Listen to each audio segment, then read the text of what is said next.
Bonjour à toutes et tous et donc de nouveau bienvenue à ce webinaire sur les marchés publics et structures de l'ESS.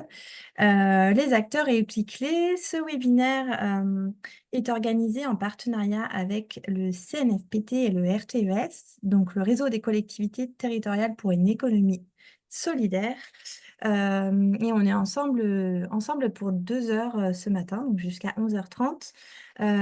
Donc c'est un cycle de 5 webinaires qui abordent différents sujets destinés aux agents territoriaux. Et aujourd'hui, on va traiter donc de ce sujet des marchés publics et des liens avec les structures de l'ESS. On va se donner pour objectif notamment de pouvoir appréhender qui sont les acteurs de l'ESS qui peuvent accompagner les achats socialement et écologiquement responsables, d'identifier la typologie d'entreprises de l'ESS pouvant intéresser les acteurs publics et faciliter la mise en relation avec les fournisseurs écologiquement responsables. Donc peut-être pour commencer, voilà, je me présente. Donc Mathilde Ry, moi je suis chargée de mission coopération économique et achat responsable à la CRES Bretagne. Donc la CRES Bretagne, en quelques mots assez rapidement, donc c'est la chambre régionale de l'économie sociale et solidaire. Donc il y a une CRES par région en France. Elles sont inscrites dans la loi 2014 et elles bénéficient d'un agrément de l'État et du Conseil régional. Elles ont pour mission notamment de à la fois représenter, défendre les organisations régionales et les entreprises locales de l'ESS. Elles ont une fonction aussi d'observation des entreprises, notamment sur tout ce qui est lié à la création d'emplois, la structuration des filières, des notes de conjoncture avec voilà, ce regard un petit peu d'analyse sur ce que ça apporte au territoire et une fonction aussi de promotion de l'économie sociale et solidaire par de la sensibilisation et du plaidoyer. En Bretagne, la CRES a été créée en 1995 à l'initiative des réseaux régionaux avec pour objectif voilà, de promouvoir et développer l'économie sociale et solidaire vraiment en complémentarité avec ces acteurs de l'ESS.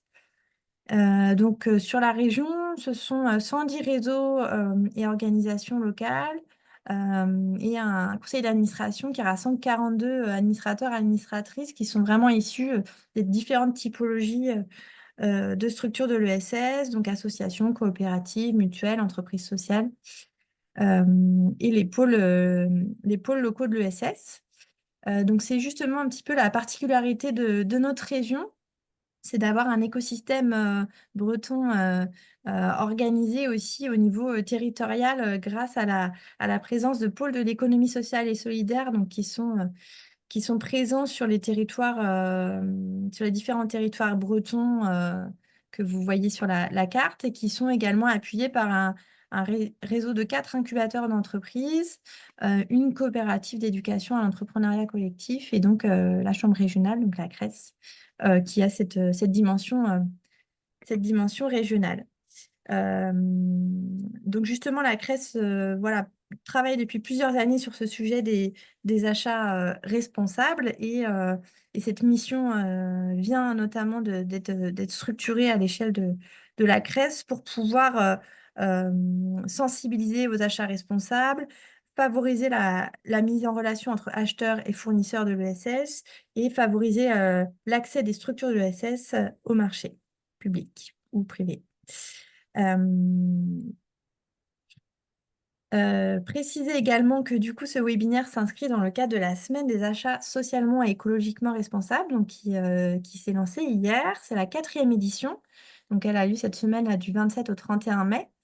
C'est un événement annuel et l'enjeu c'est de pouvoir encourager les professionnels voilà, à privilégier leurs achats de biens ou de services en ayant recours aux structures de l'ESS. C'est initié par le réseau national des CRES qui s'appelle ESS France et donc c'est animé comme aujourd'hui par le réseau des CRES au niveau régional.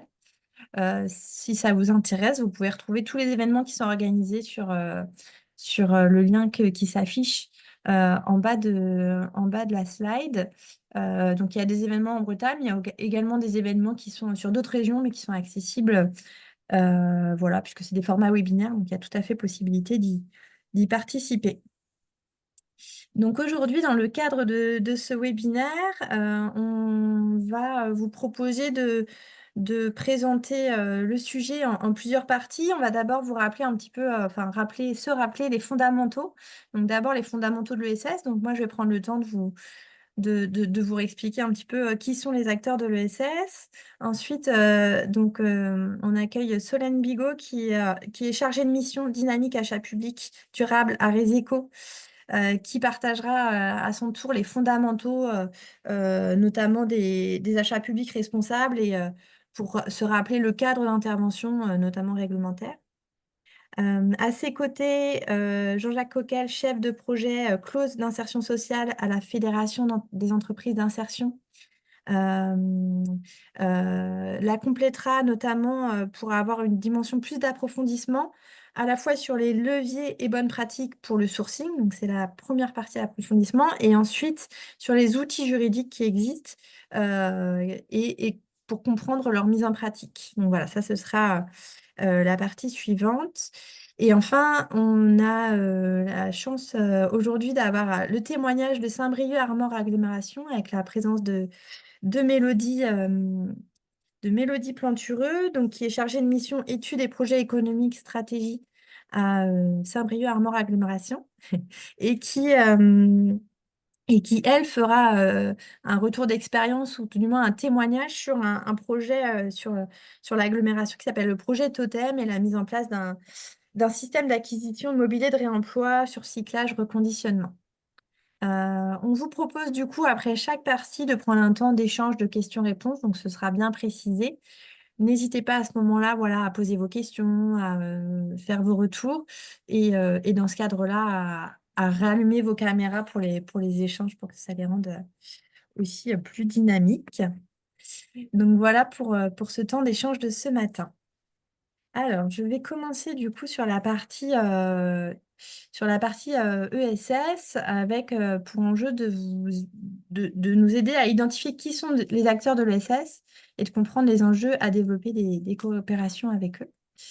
Euh, donc, pour commencer, je vous propose un petit exercice, un petit exercice, un petit temps de partage en tout cas de nos imaginaires avec un mur de post-it en ligne où je vous invite à indiquer pour vous qui sont les acteurs de l'ESS. Donc, c'est une question assez large. Donc, ça peut être soit voilà, leur statut, soit des types d'activités qu'ils proposent.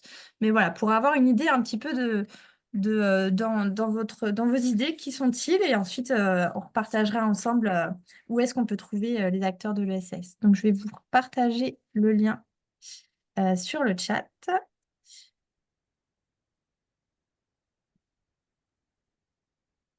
Et je vous invite à cliquer dessus et vous pouvez ensuite compléter les petits post-it en cliquant en bas à droite de l'écran, en bas à gauche, pardon, et écrire dessus. Voilà.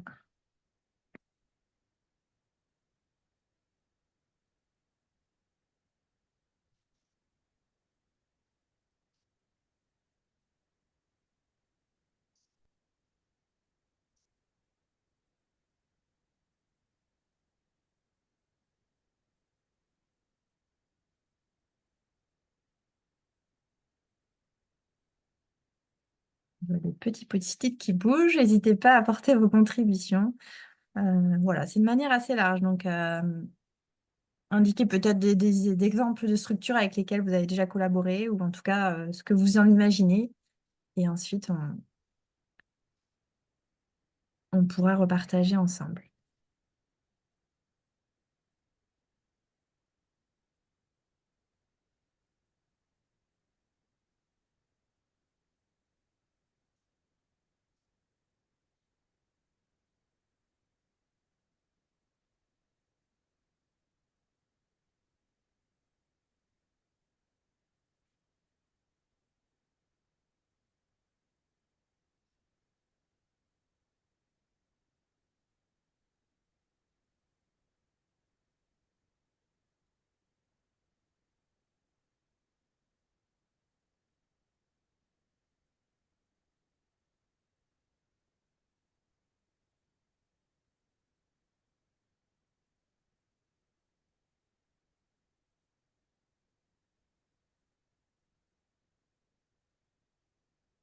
On voit pour le moment plutôt des types de structures, des statuts de structure de l'ESS. En effet, c'est intéressant.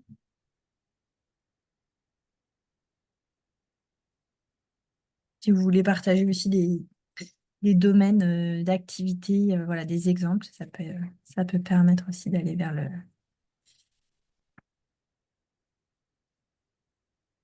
les périmètres d'action de ces structures.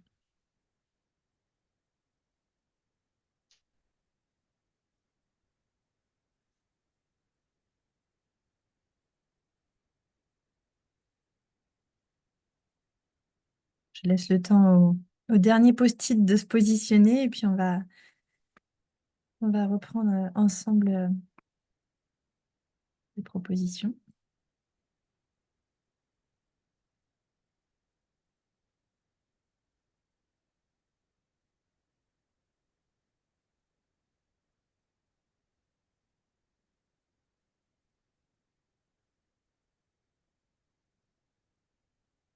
Voilà, ben, en tout cas, c'est intéressant de voir effectivement tous les acteurs. On a déjà un beau panorama de l'ensemble des acteurs qui interviennent dans l'économie sociale et solidaire. Ça donne déjà à voir la diversité à la fois des statuts qu'ils peuvent avoir et, euh, et en effet également les champs, les domaines d'action sur lesquels ils peuvent intervenir. Donc, en termes de statut, je vais repréciser, mais là, on retrouve bien les associations qui représentent quand même une grande partie des acteurs de l'économie sociale et solidaire, mais aussi toutes les structures coopératives, les SCOP, les SIC, effectivement les entreprises sociales, tout ce qui est structure de l'insertion, et ensuite qui interviennent sur des domaines d'action très variés.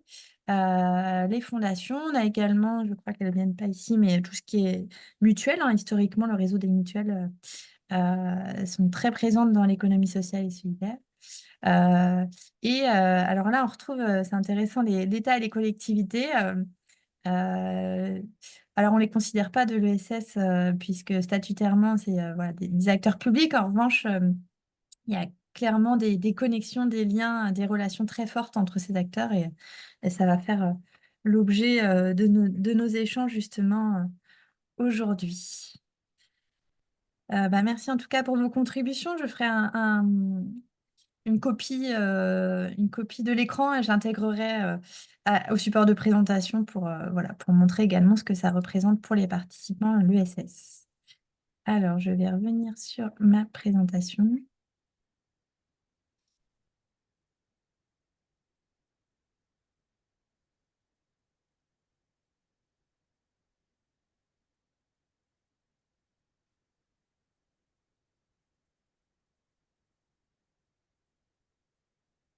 Ça fonctionne sur le...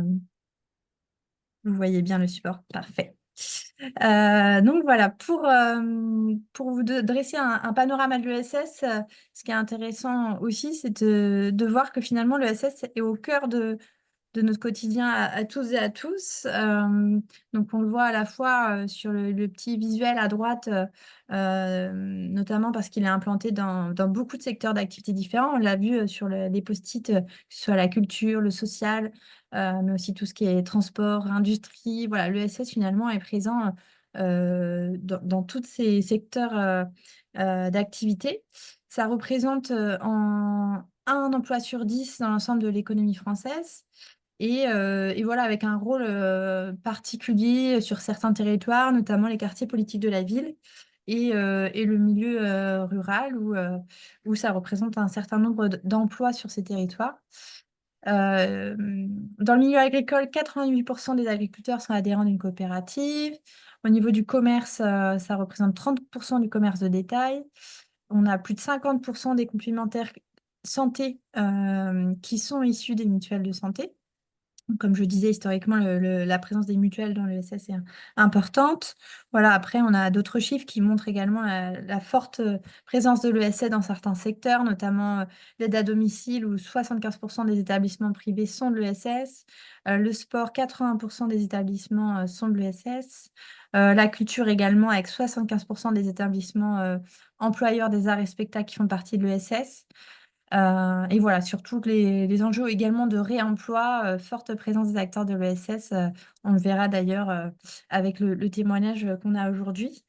Et donc, ce sont une diversité de structures que représente l'ESS. Donc, on l'a vu, on l'a dit, donc les mutuelles, à la fois les mutuelles d'assurance et les mutuelles de santé. Donc, on les connaît bien, la Massif, la Maïf, Harmonie Mutuelle. Il y a 600 mutuelles à peu près qui existent aujourd'hui. Il y a tout ce qui est coopérative, avec différents statuts coopératifs, donc les SCOP, les SIC, avec des grosses coopératives, des plus petites coopératives, des coopératives d'habitants. Les sociétés commerciales de l'ESS, donc elles doivent, elles, faire une démarche auprès des greffes du tribunal de commerce pour avoir ce statut et évidemment définir leur statut en fonction des critères de l'ESS. Les fondations, c'est venu également dans le mur de post-it. Et enfin, les associations voilà, qui sont très importantes dans l'ESS. Elles représentent à peu près 80% des emplois de l'ESS avec voilà, 1,5 million d'associations et des grosses associations, mais aussi des petites. Voilà, une diversité d'acteurs qui interviennent sur une diversité de secteurs. Donc finalement, l'ESS, c'est quoi? Donc c'est vraiment un mode d'entreprendre adapté à tous les secteurs de l'activité humaine. Donc ce sont des entreprises, des sociétés de personnes qui recherchent un intérêt collectif basé sur un principe démocratique de une personne égale une voix et dont les excédents sont réinvestis majoritairement dans les projets de la structure et non pour rémunérer du capital ou des actionnaires. C'est vraiment les trois piliers de l'ESS et qui peut prendre différentes formes. Donc, on en a vu les différents statuts. Et ces entreprises, voilà, on n'a pas toujours cette idée-là, mais elles sont présentes sur le champ marchand et donc elles sont susceptibles de répondre à des marchés publics.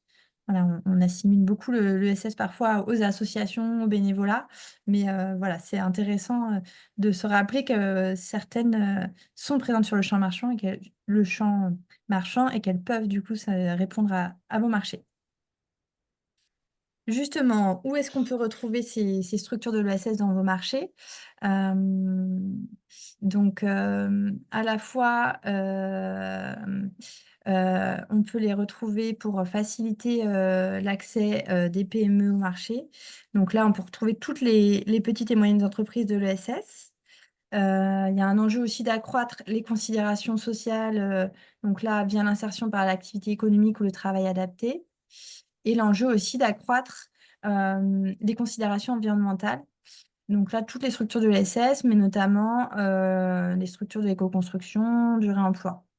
Donc, pour vous donner des exemples de où on les retrouve dans les marchés, donc sur la facilitation de l'accès des PME au marché, donc il y aura des structures qui seront plutôt en prestation de conseils, de formation, voilà, plutôt sur de l'offre de services. Donc là, souvent, ce sont des profils de structures plutôt SCOP ou CAE, on n'en a pas parlé, mais les coopératives d'activité et d'emploi qui proposent aussi du service.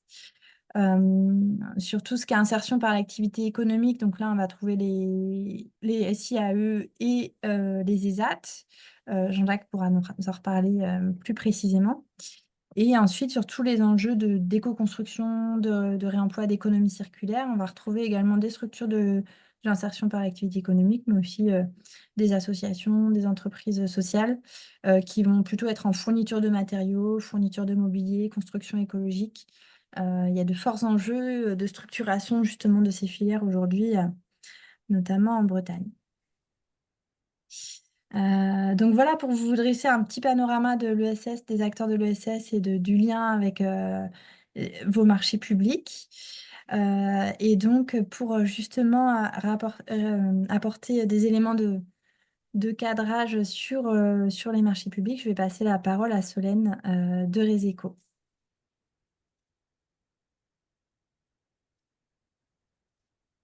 Bonjour à tous, bonjour à toutes. Donc du coup, pour me présenter rapidement et pour présenter les échos, Donc, je suis Solène Bigot, chargée de mission de la dynamique des achats publics durables au sein de cette association. J'ai vu qu'on avait certains de nos adhérents présents dans la salle, mais pour celles et ceux qui ne nous connaîtraient pas, donc on est un réseau d'acheteurs publics engagés qui souhaitent intégrer des dispositions de développement durable au sein de leur commande publique. Aujourd'hui, on est présent sur 3 régions, les régions Bretagne, Pays de la Loire et Centre-Val de Loire, et on dispose d'un peu plus de 140 adhérents. Et notre mission en tant qu'association, c'est vraiment de vous sensibiliser, de vous former aux achats publics durables au sens large, mais aussi de vous outiller, de vous apporter des guides, des ressources pour vous permettre d'intégrer du développement durable dans vos achats plus facilement. Et donc, on va travailler sur quasiment toutes les familles d'achats, allant de la restauration collective à la construction, au numérique, etc. Et donc, en tant qu'adhérent de Reseco, vous avez accès à un centre de ressources avec un certain nombre de documents de marché, de replays de webinaires, de guides, etc., qui vous aident donc à intégrer plus de développement durable dans vos achats. Donc, voilà pour la partie de la présentation de Reseco. Mathilde, si tu veux passer les slides. Donc là, voilà, c'est ce que je vous présentais. Et donc, l'idée, pour introduire rapidement ce webinaire, c'était de revenir sur les grandes étapes pour un achat public durable. Je n'avais pas envie de vous remettre la définition du PNAD, de ce qu'était un achat public durable, parce que maintenant, je pense qu'on la connaît plus ou moins tous, mais plus peut-être de rappeler la démarche pour faire un achat public durable, puisque ça démarre bien en amont de la passation du marché et ça se termine après la mise en œuvre du marché. Et donc, un achat public durable au sein de Reseco, on aime bien le représenter sous 7 grandes étapes, avec la première qui est l'affichage de la volonté politique, parce que sans volonté politique, souvent, il n'y a pas d'achat durable, ça s'arrête avant l'essai de mise en œuvre de ça. Donc, l'affichage de la volonté politique, ça peut passer par des grandes feuilles de route, les SPASER, les schémas de promotion des achats socialement et écologiquement responsables pour les collectivités qui y sont soumises.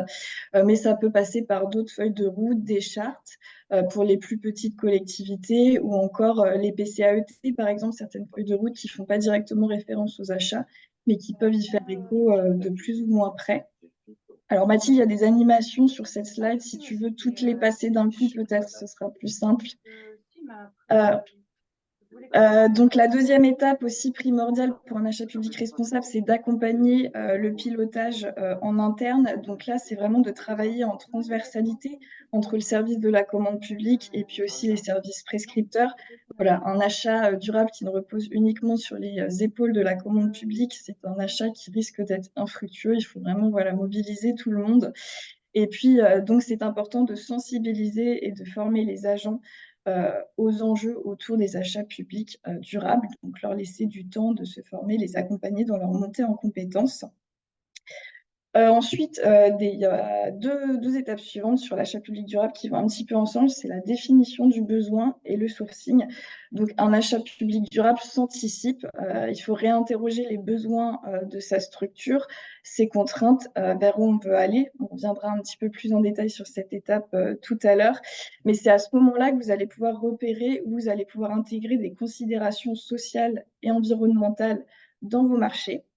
Et une fois que vous avez bien défini votre besoin et essayé de déterminer où est-ce que vous voulez intégrer du développement durable, là, vous allez réaliser votre sourcing. Donc, vous allez rencontrer les entreprises, TPE, PME, mais aussi entreprises de l'économie sociale et solidaire de votre territoire. Et vous allez pouvoir déterminer donc, si l'offre présente va pouvoir répondre à vos besoins.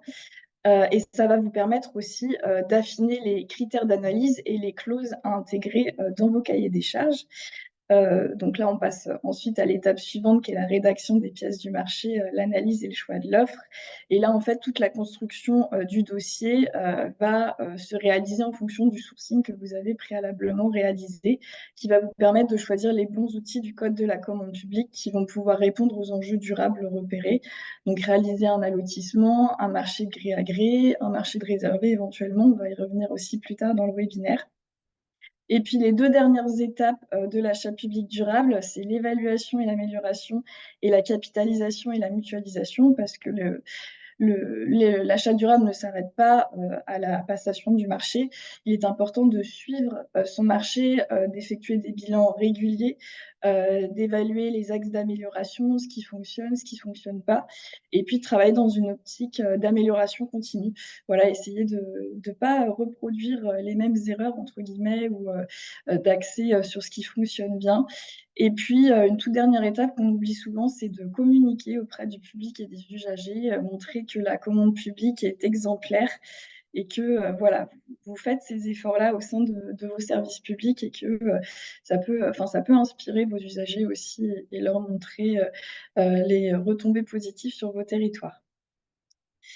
Donc voilà pour la partie démarche autour de l'achat public durable. Et pour terminer cette phase introductive, je voulais revenir rapidement sur la réglementation, donc pas vous la représenter en détail, mais ce qu'on voit à travers cette slide, c'est que vraiment depuis le milieu des années 2010, la réglementation autour de l'achat public durable s'est fortement renforcée avec des lois très transversales qui vont concerner tous les segments d'achat, comme la loi climat et résilience par exemple, et des lois plus thématiques qui vont concerner uniquement certains segments d'achat, comme la loi Egalim sur la restauration collective. Mais ça montre vraiment que les contraintes sont de plus en plus fortes pour les acheteurs publics en termes d'intégration de développement durable dans les marchés. Et c'est aussi des opportunités pour vous de contractualiser plus facilement avec certaines petites entreprises locales comme des entreprises de l'économie sociale et solidaire. Je pense notamment sur la loi AGEC et l'article 58 qui impose un certain pourcentage d'acquisition de mobilier, de biens issus du réemploi ou de la réutilisation sur plein de familles d'achat comme le mobilier, le numérique, etc. Et souvent, c'est des sujets sur lesquels les entreprises de l'ESS sont précurseuses par rapport aux entreprises privées classiques. Et donc, c'est aussi des leviers pour pouvoir les faire travailler. Donc, voilà pour mon introduction, Mathilde. Merci beaucoup Solène. Donc du coup l'idée voilà, c'était de faire un petit temps d'introduction à la fois sur qui sont les acteurs de l'ESS et quel est le cadre réglementaire des marchés publics, dans quoi ça s'inscrit. Et on vous propose du coup d'approfondir le sujet en deux temps, deux enjeux qui nous paraissaient essentiels dans la préparation de ce webinaire. Pour justement accompagner les liens entre marché public et acteurs de l'ESS. Donc, un premier temps sur la définition de ses besoins et la connaissance de l'offre de services de son territoire.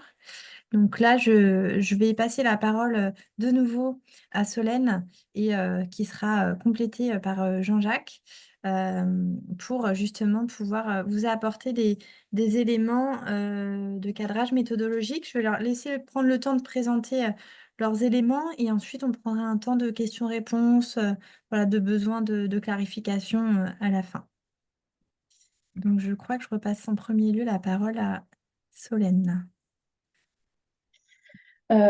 Du coup, je voulais détailler un petit peu plus deux étapes de ce fameux cercle de l'achat public durable, donc la définition du besoin et le sourcing, parce que quand on travaille sur un achat durable et notamment un achat durable envers l'ESS, l'étape d'anticipation est primordiale et j'aime bien commencer cette clarification de l'étape de définition du besoin par la citation d'Albert Einstein qui dit que s'il avait 1 heure pour résoudre un problème, il passerait 55 minutes à définir le problème et seulement 5 minutes à trouver la solution.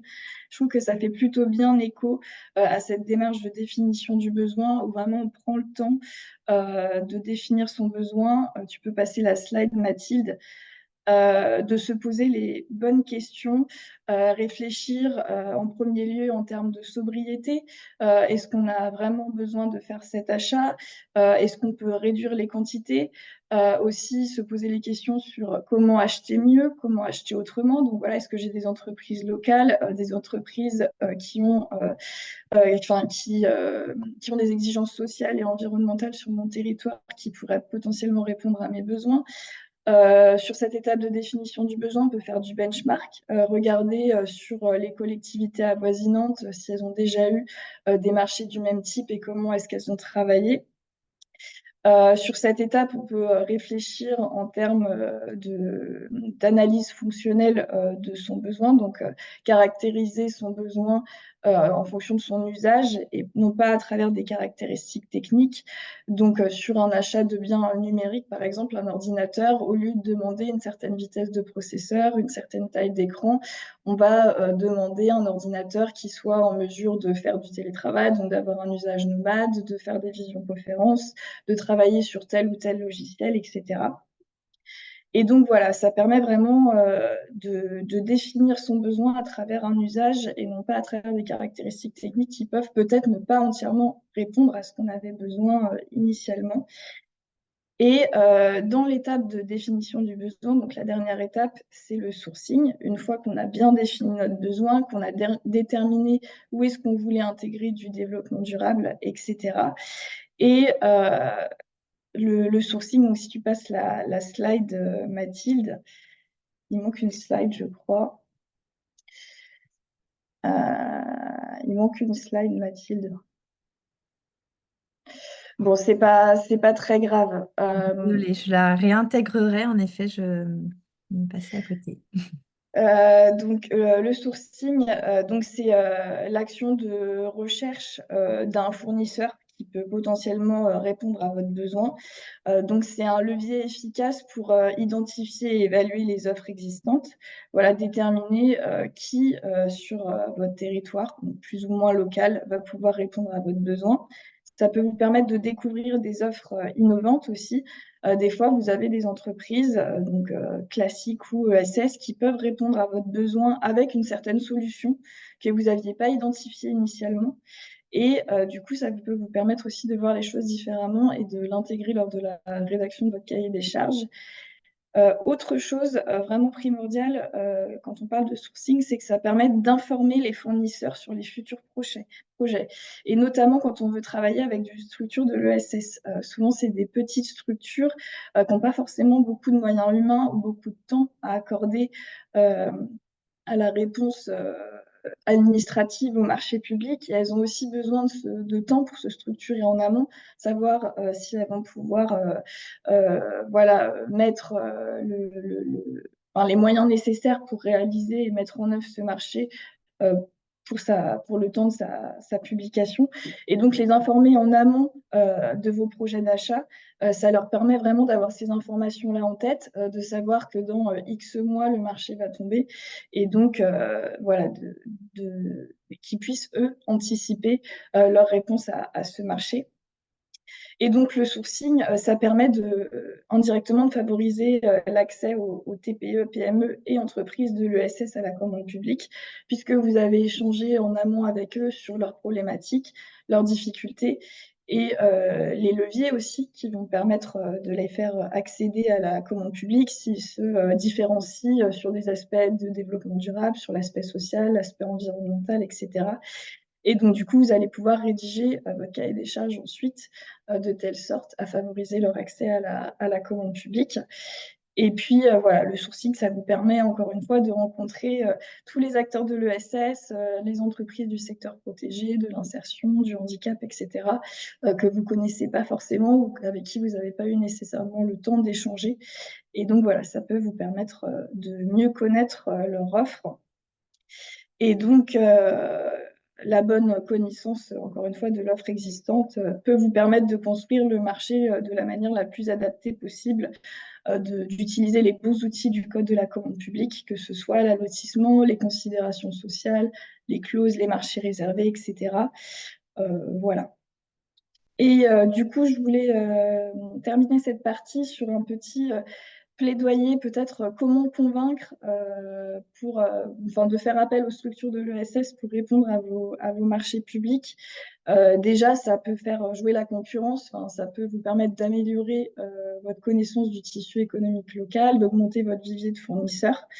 Voilà, les entreprises de l'ESS, finalement, c'est aussi des entreprises comme les autres qui peuvent répondre à votre besoin et qui ne sont pas toujours forcément plus chères en termes de prix. Donc voilà, ça peut être intéressant pour vous pour faire marcher la concurrence.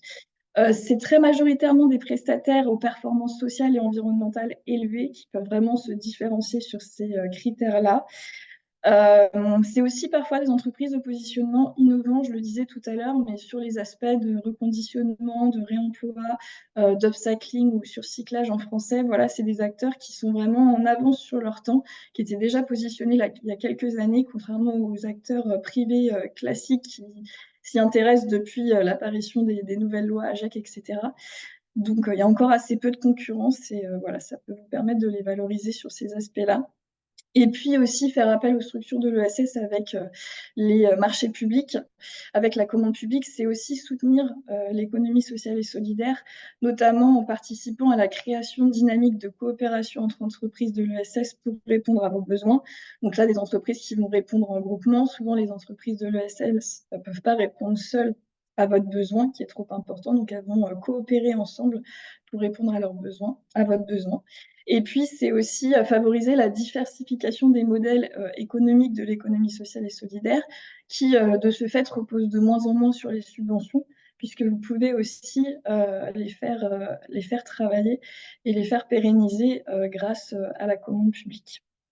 Donc voilà, c'est des arguments qui peuvent être intéressants, notamment pour convaincre vos élus, si vous avez envie de travailler avec des structures de l'ESS, voilà, leur expliquer pourquoi c'est pertinent et quels avantages il peut y avoir à travailler avec l'ESS à travers la commande publique.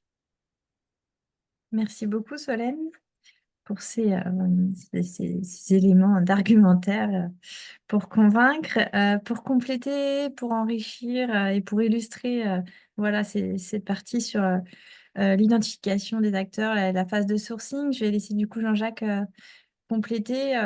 Tu vas pouvoir nous apporter aussi ton regard en tant que facilitateur et un petit peu, voilà, peut-être des éléments de méthode ou des exemples de choses qui ont été mises en place pour illustrer ces propos. Bonjour à toutes et à tous. Jean-Jacques Coquel, Fédération des entreprises d'insertion. Donc moi je suis, comme me disait Mathilde, en charge d'assistance maîtrise d'ouvrage sur spécifiquement le département du Morbihan et j'accompagne à peu près une trentaine de collectivités, plus sur la partie, alors moins ESS, mais plus sur la partie sociale. Et donc aujourd'hui, on va demander un petit peu d'illustrer en fait ce que disait Solène de façon au travers d'exemples de marchés qu'on a mis en place au travers d'une méthode aujourd'hui qu'on développe sur le département.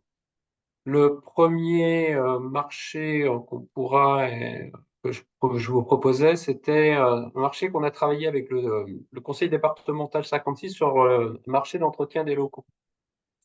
Au départ, la volonté de la commande publique était de faire travailler plutôt le secteur du handicap. Donc, on était parti là-dessus avec les responsables de la commande publique et on avait fait un point un petit peu sur leur méthode de sourcing. Aujourd'hui, ils utilisaient des sites où il y a des sites de référencement, il y a l'UNEA, il y a la RESAT, etc. Donc, ils avaient cette banque de données qui pouvait leur donner par thématique des acteurs. Quand on a commencé un petit peu à creuser la question des besoins, et c'est toute la présentation qui a été faite en amont le précise bien, c'est l'anticipation là qui a été déterminante dans ce projet-là. C'est que la définition des besoins à satisfaire, on s'est rendu compte que il y avait un certain nombre de critères de cahier des charges et l'avantage quand on parlait de connaissance de l'environnement, de l'offre de service territorial, moi j'avais mené en partenariat avec l'ensemble des structures du handicap, c'est-à-dire ESAT, EA du territoire, une définition de leur offre de service, mais assez précise, plus précise que par exemple nettoyage des locaux. On a travaillé sur des conditions d'exécution. Et quand on a commencé à travailler sur le besoin à satisfaire, on s'est rendu compte que l'offre de service théorique, en fait, elle n'existait pas. C'est-à-dire que les conditions de réalisation faisaient sauter un certain nombre d'acteurs. Et on va dire que si la commande publique avait lancé le marché directement, on avait une très forte probabilité d'avoir des réponses infructueuses s'il n'y avait pas eu ce temps d'échange en amont avec les acteurs. Tout simplement, par exemple, pour les acteurs du handicap, il y avait des problématiques dans la construction de l'offre de distance, les ESAT intervenant qu'à une trentaine de kilomètres, alors que les sites du département, dans le premier découpage, étaient beaucoup plus loin. Et un deuxième aspect qui était la fréquence demandée par le département, qui n'était pas compatible avec l'organisation interne de certains ESAT. Donc, in fine, on avait une offre potentielle. En creusant, on s'est rendu compte que cette offre-là n'était que virtuelle, ce qui nous a permis après de retravailler l'intégralité du marché. Et in fine, on a développé alors ce qui était la commande initiale, quelques marchés spécifiques pour les structures du handicap, adaptés là, on en a localisé certains. On a développé un marché réservé insertion par l'activité économique qui n'était pas prévu au démarrage et qui fonctionne, et un dernier lot qu'on a décidé de transférer à l'UGAP dans l'organisation du marché. Donc, juste pour illustrer, vous voyez, au départ, on était exclusivement sur un marché pressenti handicap et in fine, avec tout ce travail de concertation.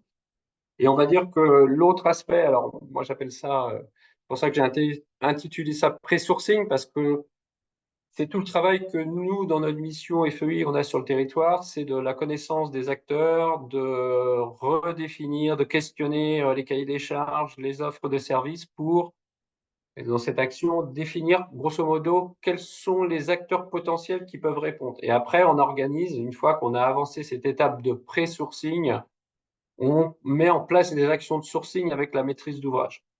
Et là, on a de nouveau des échanges plus techniques sur des opérateurs qui ont déjà été présélectionnés au préalable. Voilà, juste pour le CD56.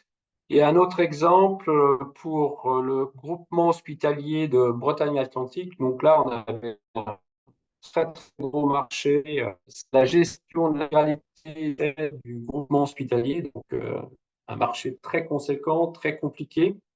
On est très en amont et on pourrait dire que la facilité pour l'acheteur a été de presque de faire du copier-coller et puis de reprendre les grands segments de traitement des déchets et on va dire, de garder les opérateurs économiques traditionnels.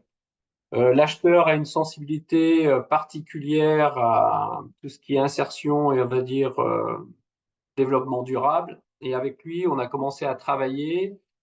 Il m'a présenté les besoins et donc il y a eu pas mal d'allers-retours avec les services sur le type de déchets, les tonnages. On a été dans quelque chose de très très fin. Et à partir de là, à partir de la connaissance des éléments du cahier des charges, moi j'ai pu les mettre en relation, le mettre en relation, donc lui et ses différents services, avec des structures qui étaient initialement non connues et potentiellement intéressées. Et à partir de cette phase d'échange, là, on était également dans du pré-sourcing. On a pu modifier en fait quelque part le cahier des charges, la modification. Donc ça a été un gros travail de spécification des lots, etc. Et on est arrivé au bout d'une 5e version à faire en sorte que un marché qui était globalement inaccessible aux structures sociales, aujourd'hui, on en a fait une partie en marché réservé ESA, TEA, une partie de marché en insertion par l'activité économique.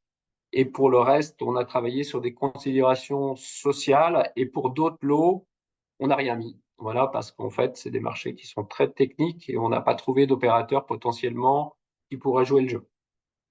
Donc voilà, au travers de ces exemples-là, c'est juste un peu illustrer ce que disait Solène, c'est ces phases de concertation qui amènent une phase de construction et de définition en fait, du cahier des charges. Et si on n'avait pas eu cette phase relativement de temps, en fait, l'anticipation, Solène dit ça souvent, et moi je dis tout le temps à mes maîtres d'ouvrage, anticipons, parce que si on veut faire de l'innovation, ça nécessite un peu de temps. Autrement, on a tendance à faire du copier-coller. Et là, l'exemple du CHBA sur un marché très complexe, effectivement, ça nous a pris pas mal de temps avant de construire le cahier des charges qui est publié ce jour. Voilà. Donc, on pourra revenir tout à l'heure dans la partie questions-réponses s'il y avait des éléments. Alors, peut-être que pour conclure, ben, en fait, comme il était dit tout à l'heure, c'est la connaissance de l'environnement et de l'offre de services. Et là, c'est pareil, on a mis en place un système de veille avec l'ensemble de nos prestataires, donc que ce soit des entreprises d'insertion ou les structures du handicap. Et on se fait un point tous les ans pour voir s'ils ont des nouveautés, s'il y a des segments d'activité qu'ils ne font plus. Et c'est vrai qu'aujourd'hui, on n'a pas trouvé d'outils pratico-pratiques qui nous permettraient de recenser une mise à jour. Donc, on sait qu'il y a des plateformes comme Silex qui interviennent pour un certain nombre d'acheteurs, mais c'est toujours la problématique, comme disait Solène aussi, ça dépend de la taille de l'entreprise, parce qu'il faut aller actualiser ces données pour qu'on puisse être référencé dans le cadre d'un sourcing inversé. Donc, c'est pas toujours facile. Voilà. Donc, nous, on assure là cette médiation et la connaissance de l'offre de service et la veille, en fait, des évolutions des techniques. Merci beaucoup, Jean-Jacques et Solène, pour ces premiers éléments sur toute la phase effectivement d'identification et de sourcing qui est essentielle voilà, pour pouvoir développer ces liens avec les structures de l'ESS, de bien identifier, préciser en amont les besoins et de pouvoir faire ce travail de connaissance, de sourcing des acteurs. On verra d'ailleurs plus tard dans le témoignage aussi de Saint-Brieuc Armor Agglomération, la méthode qu'ils ont eux, mise en place en 2 temps pour illustrer ça. Sur cette première partie, voilà, je vous invite, si vous le souhaitez, à poser vos questions ou si vous avez besoin de compléments, n'hésitez pas à le faire. Voilà, n'hésitez pas à ouvrir vos caméras et prendre la parole par micro ou à poser vos questions sur le chat si vous préférez.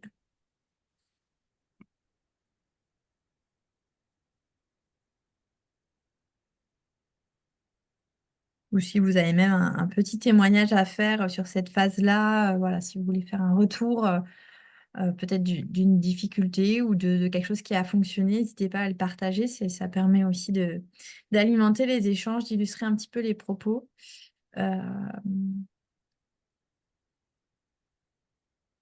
Voilà, et sinon, on prendra la suite. Peut-être, en tout cas de mon côté, vous dire également sur toutes ces phases d'identification, de liens, de sourcing, que la CRES et les pôles ESS sur les territoires sont aussi, ont pour rôle, pour mission de pouvoir mettre en lien les collectivités avec les fournisseurs ESS. Donc, n'hésitez pas à prendre contact pour reconnaître aussi l'offre qui existe sur vos territoires. Oui, bonjour. Bonjour. Maud Leblanc, Marie-Dor, je suis chargée de l'achat public à Lorient Agglomération.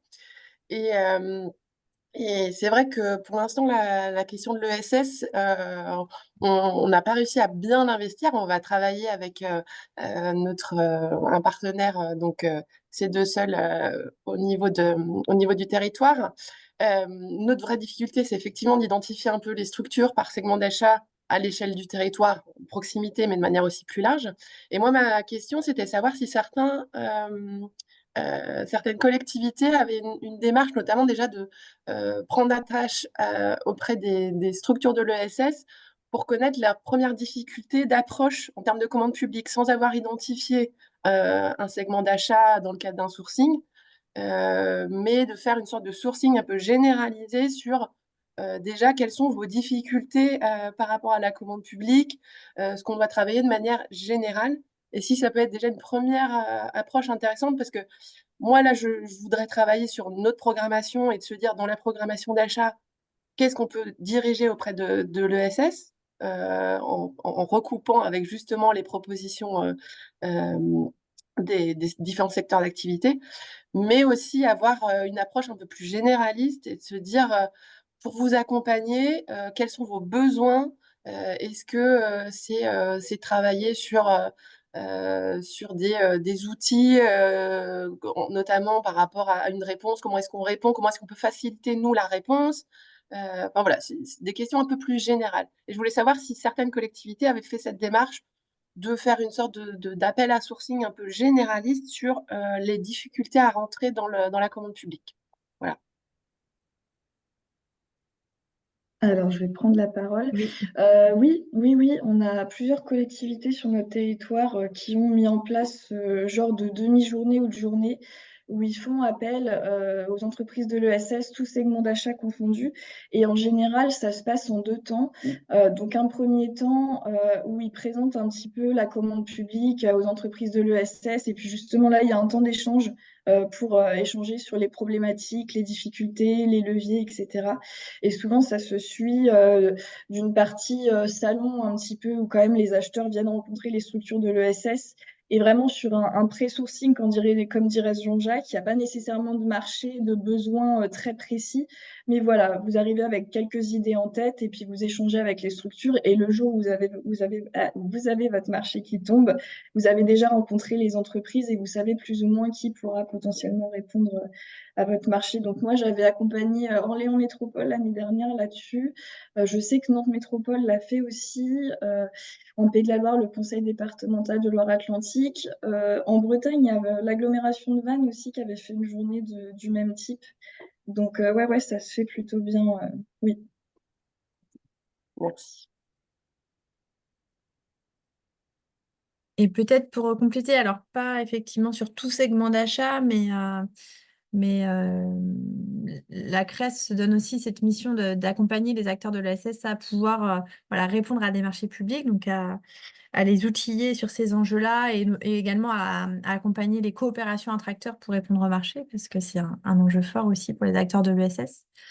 Et voilà, on peut organiser ce type de rencontre, on l'a fait, mais sur un segment d'achat particulier qui est sur le réemploi des matériaux du bâtiment, où on a organisé une journée en partenariat avec Reseco.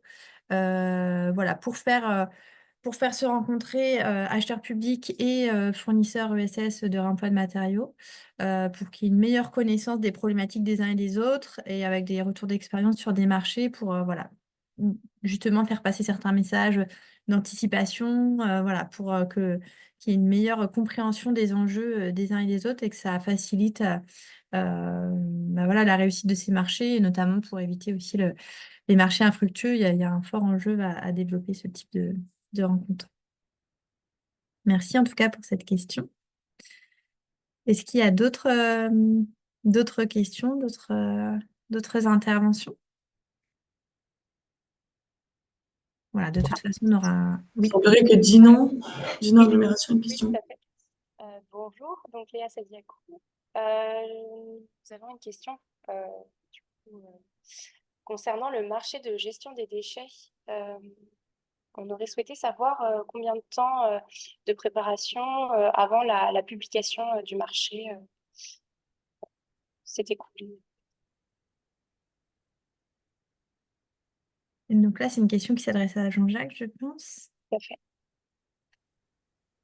Alors de mémoire, on a pris presque 3 mois, en fait, pour tout ce travail, voire même plus, parce qu'il y a eu des premiers échanges quand l'acheteur est arrivé sur son poste. Et effectivement, c'est entre 3 et 4 mois là. Le marché est assez complexe, puisqu'il a fallu réidentifier des segments à l'interne. Ça a aussi nécessité tout un travail entre la cellule d'achat et les services pour la remontée d'infos, pour savoir comment étaient traités les types de déchets, comment ils étaient traités, comment ça se passait jusqu'à présent. Donc il y a eu un vrai état des lieux sur tous les établissements hospitaliers par segment de problématiques de déchets générés par le groupement hospitalier. Donc c'était un travail colossal qui a été fait en termes d'état des lieux. Et là, ça n'a pas été fait par moi, mais par l'acheteur et ses collaborateurs dans une vision de dire ben, on a des choses, mais avant de lancer une nouvelle consultation, il est intéressant d'avoir un état des lieux de ce qu'on fait et comment on le fait et voir quelle marge de progrès. Donc effectivement, là, on était entre 3 et 4 mois minimum, parce qu'après, il a fallu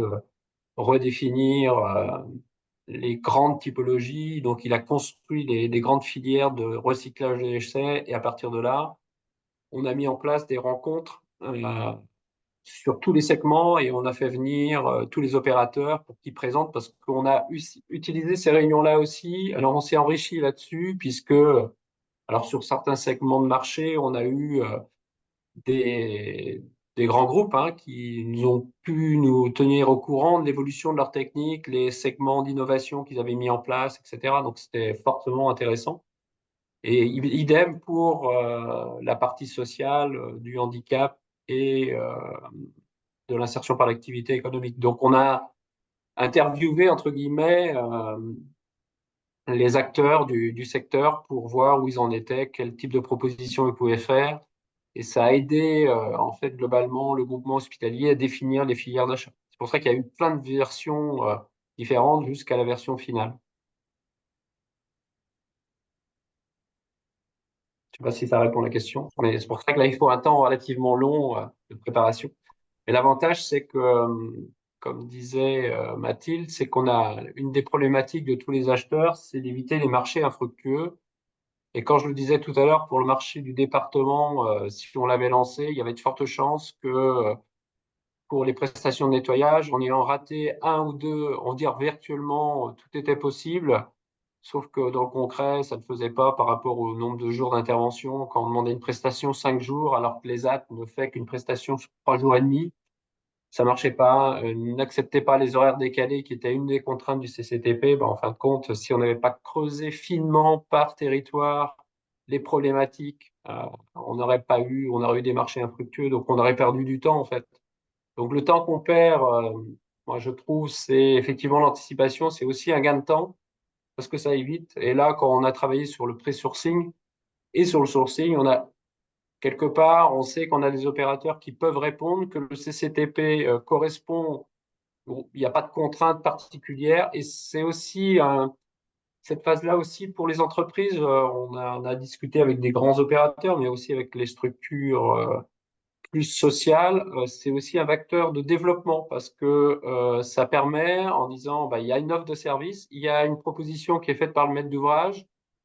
Et derrière, ben, ça donne des idées en disant, bah, si vous faites ça, mais ce serait bien que vous rajoutiez cette prestation-là. Il y a une réflexion économique qui est proposée aussi à l'opérateur. Et donc, on a un processus de développement aussi, on va dire, c'est constructif. Et donc, généralement, ça évite les marchés infructueux. Généralement, quand on a fait cette phase-là, ce qu'on a constaté, c'est que les acteurs qu'on avait pressentis, généralement, ils répondent. Merci Jean-Jacques pour ces éléments de réponse. Je vous propose de passer à la partie suivante. Donc voilà, maintenant qu'on a évoqué tout l'enjeu d'anticipation de sourcing, pré-sourcing, on vous propose de vous détailler, de vous expliquer quels sont les outils existants et de voir comment ils se mettent en pratique. Donc là, je vais de nouveau passer la parole à Solène et Jean-Jacques qui vont l'un et l'autre vous présenter différents outils qui existent pour vous montrer comment ils peuvent être activés au niveau des marchés publics pour ensuite travailler avec les acteurs de l'ESS. Je te laisse introduire cette partie, Solène. Ça marche. C'est vrai que pour introduire cette partie, je vous ai remis cette slide qui balance un petit peu tous les outils différents que vous pouvez utiliser donc pour intégrer plus de développement durable dans vos achats, mais aussi pour favoriser l'accès à la commande publique pour les structures de l'ESS. C'est vrai qu'on voit souvent le code de la commande publique comme une contrainte. Je n'ai pas réindiqué les 3 grands principes fondamentaux de la commande publique, mais le principe de liberté d'accès, d'égalité de traitement et de transparence des procédures, mais qui contraignent un petit peu quand même vos achats. Vous n'avez pas le droit de contractualiser avec n'importe qui selon vos préférences. Mais voilà, le code de la commande publique peut aussi être vu comme un levier parce qu'il apporte une palette d'outils. Donc, on va vous présenter en détail avec Jean-Jacques pour justement favoriser l'accès aux entreprises locales et de l'ESS à la commande publique. Et donc, un des premiers outils du code, c'est l'allotissement. Donc, c'est le fait de passer son marché en lots séparés. Donc, l'allotissement, maintenant, il est rendu obligatoire par le code de la commande publique, sauf certaines exceptions pour l'acheteur. Et ça vise vraiment à favoriser l'accès aux TPE, PME et aussi aux entreprises de l'ESS à la commande publique, puisque ces entreprises ne sont en général pas en mesure de produire des gros volumes ou ne sont spécialisées que sur certains types de compétences. Et donc, du coup, en allotissant vos marchés, vous pouvez voilà, leur permettre de se positionner plus facilement sur la commande publique. Donc, l'allotissement, il permet de construire son marché en tenant compte de l'offre existante. C'est vraiment le pendant de ce que je disais dans la phase de sourcing. L'allotissement se construit sur le sourcing préalablement réalisé. Si vous essayez de construire un allotissement sans avoir connaissance de l'offre qui pourra répondre à votre besoin, bah, ça va être très compliqué. Vous allez partir un petit peu à l'aveugle. Voilà, donc encore une fois, la connaissance que vous aurez de l'offre ESS sur votre territoire vous permettra vraiment de construire votre marché de la manière la plus adaptée possible pour vous assurer que les structures de votre territoire que vous souhaitez favoriser sur ces marchés pourront effectivement se positionner sur vos marchés. Donc on rappelle quand même, attention, l'allotissement doit respecter les règles de computation des seuils des marchés publics. Donc ça, c'est la partie un petit peu moins fun juridique. L'allotissement est quand même encadré. Et pour illustrer cette partie sur l'allotissement, j'avais envie de parler du marché de Bain de Bretagne, parce qu'il est issu en plus d'une collaboration entre Reseco, la CRES et l'éco-organisme Valdelia. Donc c'est un marché de mobilier pour l'aménagement de la Maison des Jeunes à Bain de Bretagne. Et donc c'est un marché que la collectivité a souhaité faire en 100% réemploi. Et la chargée de mission, Hélène Accouche, de la communauté de communes de Bretagne-Port-de-Loire Communauté, donc qui portait ce marché, a participé à une journée qu'on avait mis en place en juin l'année dernière sur la commande publique et le mobilier réemployé, qui visait à se faire rencontrer acteurs du réemploi solidaire et collectivités territoriales et structures publiques pour échanger justement sur les problématiques des deux pendants et de la commande publique et des structures de l'ESS qui proposent du réemploi. Et donc, elle avait présenté son projet à travers d'un atelier lors de cette journée et on a pu suivre tout le projet jusqu'à la publication du marché. Et donc, suite à cette journée de pré-sourcing pour la collectivité, la chargée de mission, Hélène Accouche, avait réalisé un sourcing plus précis où elle avait interrogé vraiment en détail les structures de l'ESS qu'elle avait identifiées sur ce qu'elles étaient en mesure de faire, ce qu'elles n'étaient pas en mesure de faire, quelles étaient leurs contraintes, leurs problématiques, etc. Et elle a pu allotir son marché de telle sorte que les structures puissent se positionner. Et là, j'ai plus exactement tous les chiffres en tête, mais il y a énormément de structures du coup du réemploi solidaire qui ont remporté des lots sur ce marché-là, qui a été fructueux. Et donc voilà, ça montre aussi qu'on peut faire de l'aménagement en 100% réemploi et faire appel à des structures de l'ESS en allotissant bien son marché et en ayant bien réalisé son sourcing en amont. Et donc, je te laisse peut-être passer la slide pour passer à l'outil suivant, Mathilde. Un outil qui est aussi important et peut-être un outil qui est le plus facile à maîtriser, c'est les marchés gré à gré, donc des marchés passés sans publicité ni mise en concurrence préalable. Donc là, vous avez seulement besoin de demander un devis à une structure voilà, pour valider votre procédure de marché, entre guillemets. Ça concerne les achats dont la valeur est estimée à moins de 40 000 € hors taxe. Et c'est vraiment des leviers pour permettre aux collectivités, aux structures publiques de travailler au plus près des territoires. Donc attention, même si les marchés sont passés sans publicité et mise en concurrence, ils doivent quand même respecter les règles de la commande publique que j'énonçais tout à l'heure. Vous ne pouvez pas contractualiser systématiquement avec la même structure sans réaliser de temps en temps un petit sourcing pour voir s'il y aurait d'autres structures qui pourraient répondre à votre besoin sur une échelle relativement similaire. Enfin, voilà, vous devez quand même un petit peu réétudier les offres sur votre territoire pour répondre à votre besoin. Veillez à ne pas contractualiser vraiment systématiquement avec la même structure, sauf si effectivement c'est la seule qui est en mesure de répondre à votre besoin. Voilà, il y a très peu de cas de collectivités qui sont retoquées pour non-respect de ces règles sur des cas de marché de gré à gré, mais c'est possible. Donc voilà, faites attention quand même à respecter ces règles. La règle des 3 devis n'est pas obligatoire, c'est une pratique qui se fait couramment au sein des collectivités. Demander 3 devis pour être sûr de bien rentrer dans ces règles. Vous n'en avez pas 3 obligatoirement à demander. Voilà, si vous avez que 2 opérateurs sur votre territoire qui sont en mesure de répondre à votre besoin et que vous pouvez le justifier, vous n'avez pas à aller chercher un 3e devis 300 km plus loin. Voilà. Et en illustration, peut-être sur les marchés gré à gré, qui ont fait appel à une structure de l'ESS, là, j'en avais pas sous la main en Bretagne, mais j'ai une illustration en Pays de la Loire. Donc là, c'est l'Office de tourisme du Pays d'Ancenis qui voulait démonter une exposition dans un des châteaux qu'ils gèrent et qui voulait pouvoir réemployer en fait le matériel d'exposition par la suite. Et donc, ils ont absolument voulu travailler avec une structure qui était en mesure de réemployer ce matériel de spectacles, d'expositions. Et donc là, ils ont fait appel à une ressourcerie, la ressourcerie culturelle, donc qui est vraiment spécialisée là-dedans, dans le démontage et le réemploi de matériel de spectacle. Et donc, ils sont passés par un marché gré à gré qui coûtait 23 000 euros, toutes taxes comprises. Et donc, voilà, c'était une réelle volonté de l'Office de tourisme de passer sous la barre des seuils et de travailler avec une structure de l'ESS, puisqu'elle avait rencontré aussi des entreprises du privé classique, mais qui n'étaient vraiment pas en mesure de leur apporter confirmation qu'ils réemploieraient bien le matériel de l'exposition. Donc voilà, c'est un marché de gré à gré ESS qui a bien fonctionné. Et vraiment, que ce soit la structure, la ressourcerie culturelle, pour qui 23 000 euros était quand même un budget conséquent qui lui a permis de fonctionner, qui était très contente de ce partenariat. Et aussi l'Office de tourisme qui a été très contente de pouvoir travailler avec l'ESS et valoriser l'aspect environnemental de ce marché.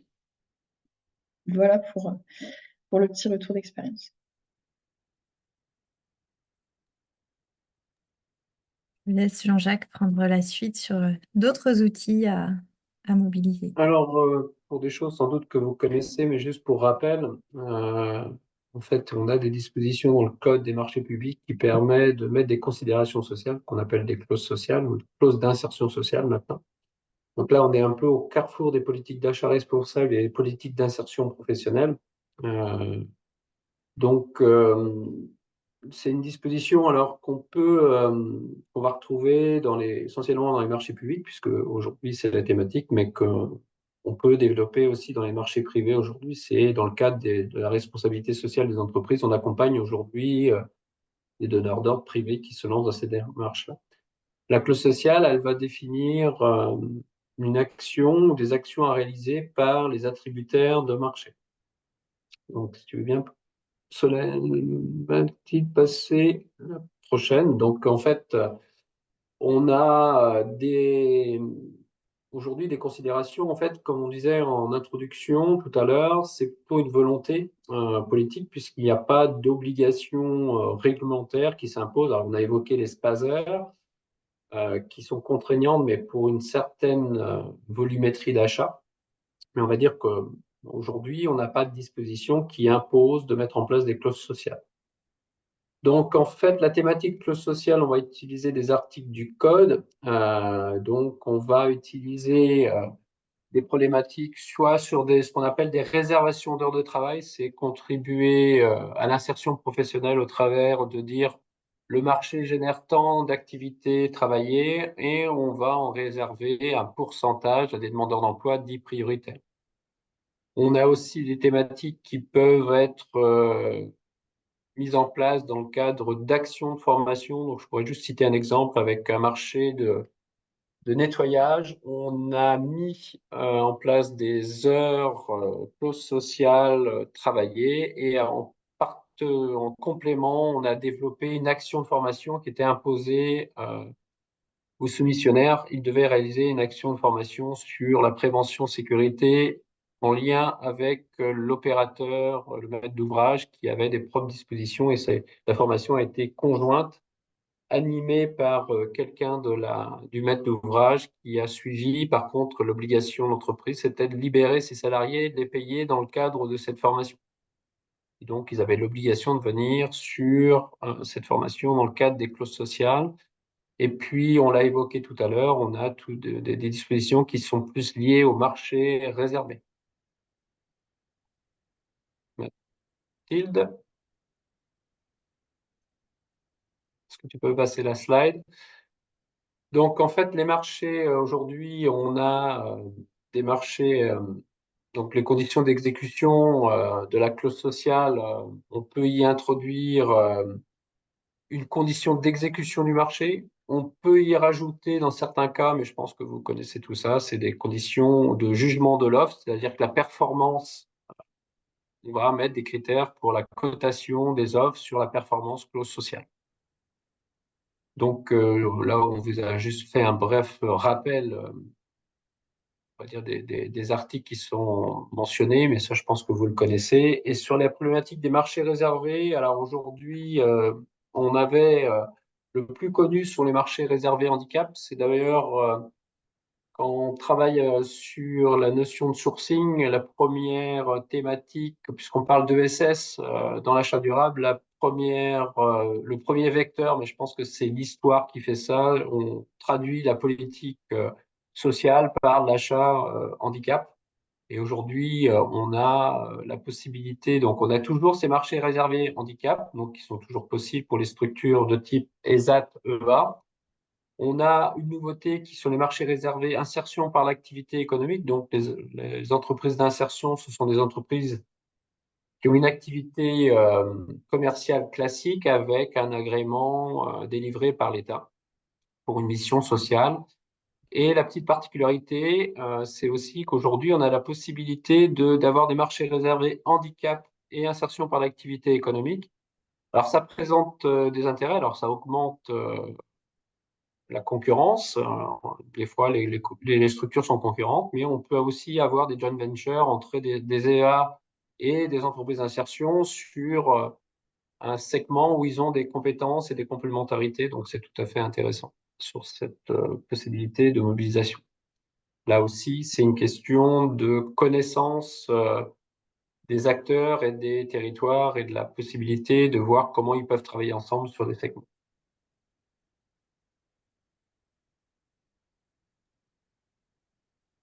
Merci beaucoup, Solène et Jean-Jacques, pour la présentation de ces outils. Peut-être sur les marchés réservés, apporter quelques compléments, puisqu'il existe aussi des marchés réservés aux structures de l'ESS. C'est un outil qui est à ce jour très peu utilisé. Mais voilà, il faut savoir qu'il existe. Il y a également des marchés réservés aux opérateurs économiques implantés en milieu pénitentiaire. Et à ce sujet, il y a un webinaire d'organiser, si ça vous intéresse, vendredi, voilà, avec un retour d'expérience sur un marché qui a été mené à Brest, en milieu pénitentiaire. Je vous invite à... Si je peux Oui, pardon, me Solène. permettre de compléter, je crois que les marchés réservés aux établissements pénitentiaires, c'est les mêmes conditions pour des marchés insertion ou handicap classiques. Par contre, sur les marchés réservés ESS, effectivement, les contraintes sont plus fortes, ce qui explique aussi pourquoi le levier est très peu utilisé. Ça concerne uniquement les services sociaux, culturels et de santé. Et c'est des marchés qui ne peuvent excéder une durée de 3 ans. Et le prestataire remportant un marché ESS ne peut pas repostuler au même marché ESS pour les 3 ans suivants. Et donc voilà, ça crée quand même énormément de contraintes, ce qui fait de l'outil du marché réservé ESS un outil assez peu utilisé par les collectivités aujourd'hui.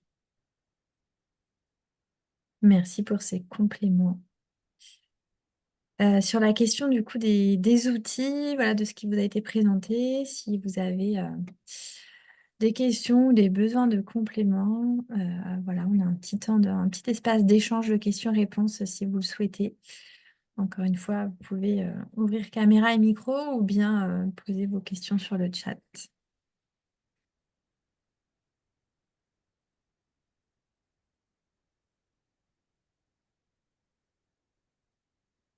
Là encore, si vous voulez également faire un retour d'expérience sur un outil que vous auriez utilisé ou que vous pensez utiliser, si vous avez des questions, c'est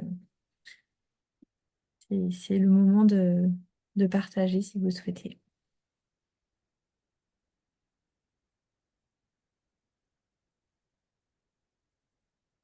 Alors, on a une question sur le chat, effectivement, de savoir si on a un retour d'expérience sur un marché réservé ESS. Alors, de mes échanges avec Solène, je crois qu'il y en a eu un en Bretagne il y a maintenant quelques années, je ne sais plus l'année exacte. Je crois que c'était en 2019 de mémoire, avant le Covid, mais j'ai un doute pour le coup. C'était alors pareil, nous, donc le département d'Ille-et-Vilaine qui a passé ce marché fait partie de nos adhérents. Donc on a essayé de récupérer les informations pour en faire un retour d'expérience complet, mais la personne qui avait géré le marché ne travaille plus au département aujourd'hui. Donc on a plutôt les oui-dire sur le marché que des vraies informations à vous communiquer, mais c'était pour la mise en place d'un spectacle de Noël, je crois, à destination des enfants du personnel du conseil départemental d'Ille-et-Vilaine. Donc là, c'était sur un sujet culturel et ils avaient fait appel à une association, je crois, qui avait du coup animé ce spectacle pour les enfants.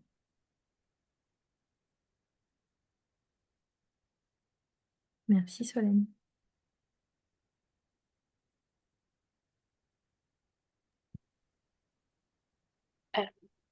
Oui. Léa Sadiakou, Dino Agglomération. Je rebondis sur ce qui a été dit par rapport au marché réservé ESS. Nous, au sein de Dino Agglomération, il y a un marché qui a été passé sur de la sensibilisation au compostage. On a réservé du coup de l'eau aux structures de l'ESS. C'est récent? Oui, c'est récent. Ok, je vous recontacterai peut-être du coup.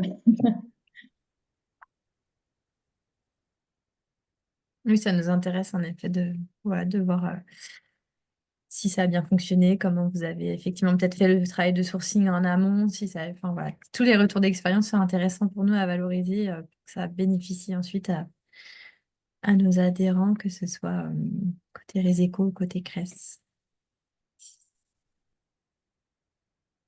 Oui, il y a Nicole Giraud de Redon Agglomération, on vous écoute.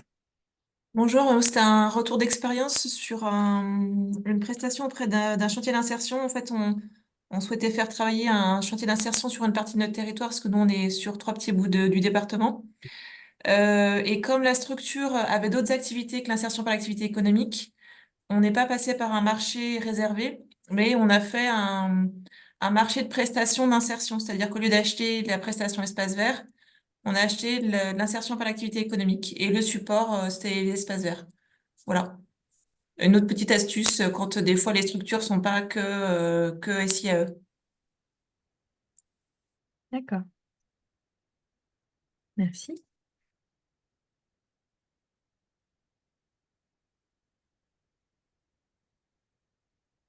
Merci. Je vous propose, s'il n'y a plus de questions sur cette partie, de passer à la suite. On a invité aujourd'hui à témoigner Mélodie Plantureux, qui est chargée de mission études et projets économiques, stratégie prospective à Saint-Brieuc Armor Agglomération. Voilà, on les a sollicités notamment puisqu'ils ont eu un projet qui s'appelle le projet Totem sur leur territoire, qui était tourné autour du réemploi du mobilier et qui s'est fait en 2 phases. Et on trouvait ça intéressant, même si voilà, le projet est encore en cours, donc le retour d'expérience sera intéressant aussi à avoir encore plus tard quand le marché sera, enfin le projet sera totalement abouti. Mais voilà, il y a des éléments intéressants à partager sur la méthode. Donc on a proposé à Mélodie Plantureux de témoigner aujourd'hui. Donc je vais passer la parole à Mélodie. Bonjour à tous. Tout le monde m'entend? J'espère. Oui, c'est bon. Très bien. Ok, super. Donc, oui, alors je vais vous parler du projet Totem. Alors, je vais vous laisser passer. Ouais, voilà. Le projet Totem, en fait, ça concerne la réhabilitation d'une friche tertiaire à côté de la gare de Saint-Brieuc.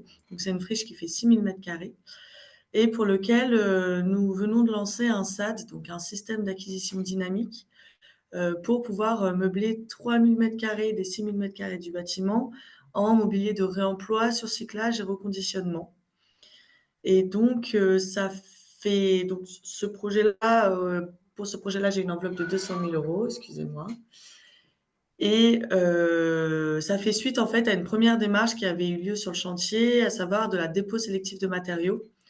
Donc là, c'était aussi le premier marché en fait de dépose pour l'agglomération où on a récupéré certains matériaux, comme les portes pour que ça devienne les futurs bureaux, ou alors comme des dalles les dalles du balcon du dernier étage qui permettent de structurer le jardin. Enfin voilà, quoi. C'était un projet en plusieurs étapes que je vais vous présenter. Et donc le SAD rapidement, donc le système d'acquisition dynamique, c'est le petit schéma que je vous ai mis à droite. Donc c'est un marché qui va courir sur 4 ans pour le coup, où il y a plusieurs catégories de mobilier dans lesquelles se sont inscrits différents acteurs, donc des structures de l'ASS, mais aussi des structures de l'économie classique. Et en fait, moi, au fur et à mesure, je vais lancer des petits marchés à l'intérieur de ces catégories qui sont un peu l'équivalent de lots, mais tout au long des 4 ans. Et durant tout au long de ces 4 ans-là, des acteurs peuvent continuer à s'inscrire sur le marché. Je vous détaillerai un peu plus par la suite. Donc, avant d'en arriver là, on va pouvoir passer de slide. En fait, pour pouvoir convaincre les élus de se lancer dans un marché aussi important en termes d'enveloppe financière, de mètres carrés à meubler, en fait, j'avais d'abord lancé un premier projet de mobilier en réemploi. C'est-à-dire que le totem, lui, pour vous donner une idée, on a commencé à travailler sur ce projet en 2018 et il va ouvrir en mars 2025. Donc, c'est un gros projet de réhabilitation. Et on a voulu donner à voir et lancer une dynamique du totem en amont avec un premier totem expérimental qui a ouvert en 2022 et qui fait, lui, 300 mètres carrés. Donc, vous pouvez voir des visuels. Et en fait, donc comment ça s'est passé? C'est-à-dire que le totem, c'est censé être un tiers-lieu à l'innovation. Et moi qui suis pilote sur le projet, je voulais avoir... Enfin, j'avais en tête tous ces tiers-lieux avec du mobilier en réemploi. Et donc, j'ai essayé de convaincre les élus de se lancer dans le réemploi, mais il y a eu des réticences. C'est vrai que la crainte des élus, c'est le côté un peu capharnaüm, pas professionnel, pas propre. Enfin voilà, ils freinaient beaucoup. Et c'est vrai qu'à force d'insistance, j'ai réussi à les convaincre avec des arguments comme le fait de faire travailler des structures locales. Alors, à l'époque, je croyais que c'était moins cher de faire du réemploi, ce qui n'est pas vrai. Donc, mais bon, c'est pas grave. Je leur avais quand même donné cet argument initialement. Puis, on était le totem de l'innovation, donc je voulais qu'on soit innovant. Et puis aussi, l'agglomération, nous, en parallèle, porte une stratégie de soutien à la filière de l'ESS à travers notamment de la sensibilisation des élus locaux. Donc voilà, ça allait dans ce sens-là. Et finalement, ils m'ont donné le feu vert. Donc forcément, comme je m'adressais à des structures de l'ESS, j'ai commencé à en fait chiner avec mes collègues de l'insertion auprès d'Emmaüs, les ateliers du cœur, etc. Et en fait, j'ai très vite compris qu'on allait partir dans les travers que craignaient les élus, le côté un peu pas lieu de travail. Donc, j'ai fait une pause et je me suis dit comment on fait pour rendre le lieu un peu plus à l'image attendue des élus. Et donc, j'ai lancé une consultation de designer d'intérieur, enfin pour l'aménagement d'intérieur, du design. Cette consultation, c'était vraiment trois devis parce qu'en fait, j'avais une enveloppe globale pour l'ameublement de 25 000 euros. Donc, j'étais en dessous du seuil des 40 000. Donc, j'ai consulté 3 structures. Au final, j'ai eu 3 réponses. Donc, d'une ressourcerie, vraiment ESS, d'une designer d'intérieur qui n'était pas vraiment spécialisée dans le réemploi et d'un designer d'intérieur spécialisé dans le réemploi qui, c'était sa première mission. C'était vraiment un jeune qui voulait se lancer. Je leur avais demandé de me transmettre des visuels de leurs attentes, ce qui m'a permis vraiment de juger, d'aller voir les élus. Et donc, on a choisi le designer d'intérieur spécialisé en ESS. Donc, lui, il est de l'économie classique. Et donc, comment ça s'est goupillé? C'est-à-dire que lui, on l'a payé pour sa prestation, donc autour de 6 000 euros. Et il savait qu'il avait 19 000 euros d'enveloppe pour meubler le lieu. Et en fait, c'est lui qui s'est chargé d'aller démarcher les acteurs de l'ESS et d'aller les convaincre de travailler pour ce projet-là. Et surtout, les convaincre parce qu'on avait on avait les contraintes de paiement d'une collectivité, c'est-à-dire devis, signature de devis, dépôt de facture pour nous, c'est Chorus. Et donc, tous les acteurs de l'ESS ne sont pas vraiment adeptes de ça. Et en plus de ça, il fallait qu'ils stockent les meubles jusqu'à la livraison et la fin des travaux. Donc, il a réussi à trouver quelques structures qui ont été d'accord de jouer le jeu. Et pour essayer de les rassurer, parce que en fait, moi, mon service des finances ne voulait pas payer des factures de 20 euros, puis 30 euros, puis 50 euros. En fait, ce qu'on faisait, c'est qu'eux me faisaient des devis, je les faisais signer, je leur renvoyais, mais ils ne déposaient pas de facture. Et au fur et à mesure, ils me renvoyaient des nouveaux devis que je refaisais signer. Et quand on arrivait à 1 000 euros, 2 000 euros, 3 000 euros, ils me déposaient une facture et on les payait dans ce sens-là. Et à la fin, effectivement, on a eu toutes les livraisons qui se sont déroulées à peu près au même moment. Et donc là, je vous ai mis quelques visuels. Donc vous pouvez voir que ça fait un peu presque neuf. Donc on a partagé entre du réemploi pur, comme les tables grises que vous voyez sur les photos de droite ou les bureaux de droite. Après, il y a eu réemploi, mais un peu développé avec, par exemple, les tables. Au milieu, vous pouvez voir les tables et les chaises de l'espace de cuisine qui ont été sablées et revernies par une structure, par une ressourcerie. Et derrière, j'ai chiné les tasses, enfin, tout ce qui était petite vaisselle. Et après, il y a eu du upcycling, comme vous pouvez voir en bas à gauche, par exemple, où là, ça a été des caisses de transport en bois qui ont été transformées en cabanes. Et on a aussi, par un menuisier, et on a travaillé aussi avec une couturière qui faisait des tissus en réemploi. Et donc voilà, j'ai pas pu vous mettre toutes les images, mais ça a bien fonctionné. Le système, c'était que lui allait repérer, m'envoyer des photos, je lui validais directement oui ou non dans la journée. Et après, il travaillait avec les acteurs de l'ESS. Enfin, avec les acteurs. Ils étaient, pour le coup, ils étaient tous de l'ESS, sauf le menuisier et la couturière. Et donc, ça a vraiment eu un succès auprès des élus. Ils étaient vraiment ravis. Il y a eu des pièces maîtresses, comme vous pouvez voir, les tables de cuisine qui ont tout le monde halluciné du fait que c'était dédié à la benne. Ou alors les tasses, par exemple, on les voit mal là, mais en fait, tout le monde s'est revu chez sa grand-mère où apparemment tout le monde avait les mêmes tasses. Alors, moi, je ne connaissais pas, mais du coup, tout le monde partageait un peu ses histoires. Donc, ça a vraiment plu tout en étant un vrai lieu de travail. Et alors, ce qui a un peu évolué, c'est que par exemple, on a remplacé quand même les canapés qui étaient en réemploi pur. On les a remplacés au fur et à mesure parce qu'en fait, ils n'étaient pas de bonne qualité. On commençait une réunion, on la finissait à moitié par terre parce que ça s'écroulait. Donc voilà, ça, on est repassé en neuf. Mais c'est tout. Et ça m'a permis du coup de convaincre les élus de passer au niveau supérieur pour le deuxième projet.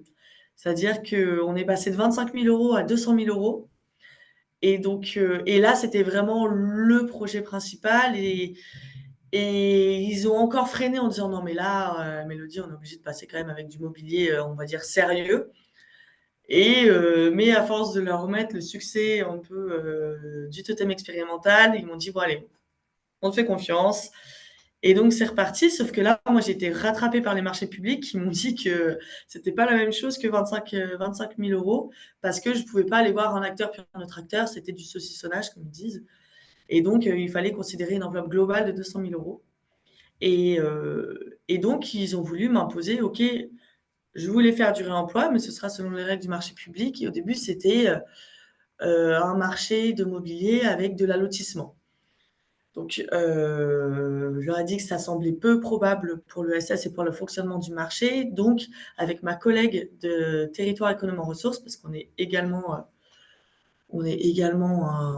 labellisé TER, on est allé voir en fait tous les acteurs de l'ESS Mobilier qui avaient été référencés par la CRES, donc dans cette fameuse journée de l'année d'avant qui avait été mentionnée par Solène, sur l'ameublement en seconde main.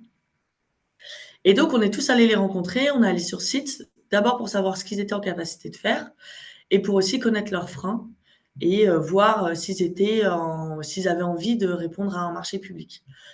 En toute transparence, ils m'ont tous dit qu'ils n'avaient jamais répondu à des marchés publics gros comme ça et qu'ils ne comptaient pas le faire parce que c'était trop pour eux.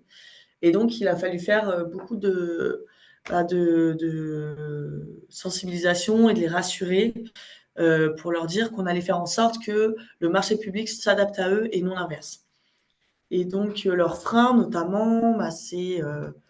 ils en ont plusieurs, hein, mais les principaux qu'on a pu voir, c'est qu'ils ne pouvaient pas garantir le gisement. Donc, si nous, on leur demandait 200 chaises, eux, ils n'allaient jamais répondre parce qu'ils ne pouvaient pas savoir s'ils allaient réussir à sourcer 200 chaises.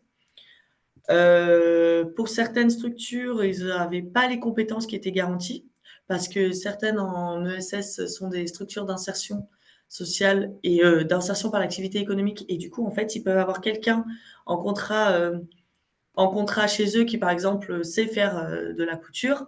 Mais si jamais cette personne trouve un CDI quelque part, d'autres, ils doivent obligatoirement la laisser partir pour le CDI. Donc, ils peuvent me dire en janvier, oui, c'est bon, on peut retapisser les chaises. Mais en fait, le temps que le gisement, qu'ils arrivent à tout sourcer et que ça démarre pour retapisser, on peut arriver en juin et d'ici là, la personne n'est plus là. Donc, les compétences, c'était compliqué. Donc, il fallait pouvoir répondre du tac au tac et qu'ils puissent se lancer du tac au tac.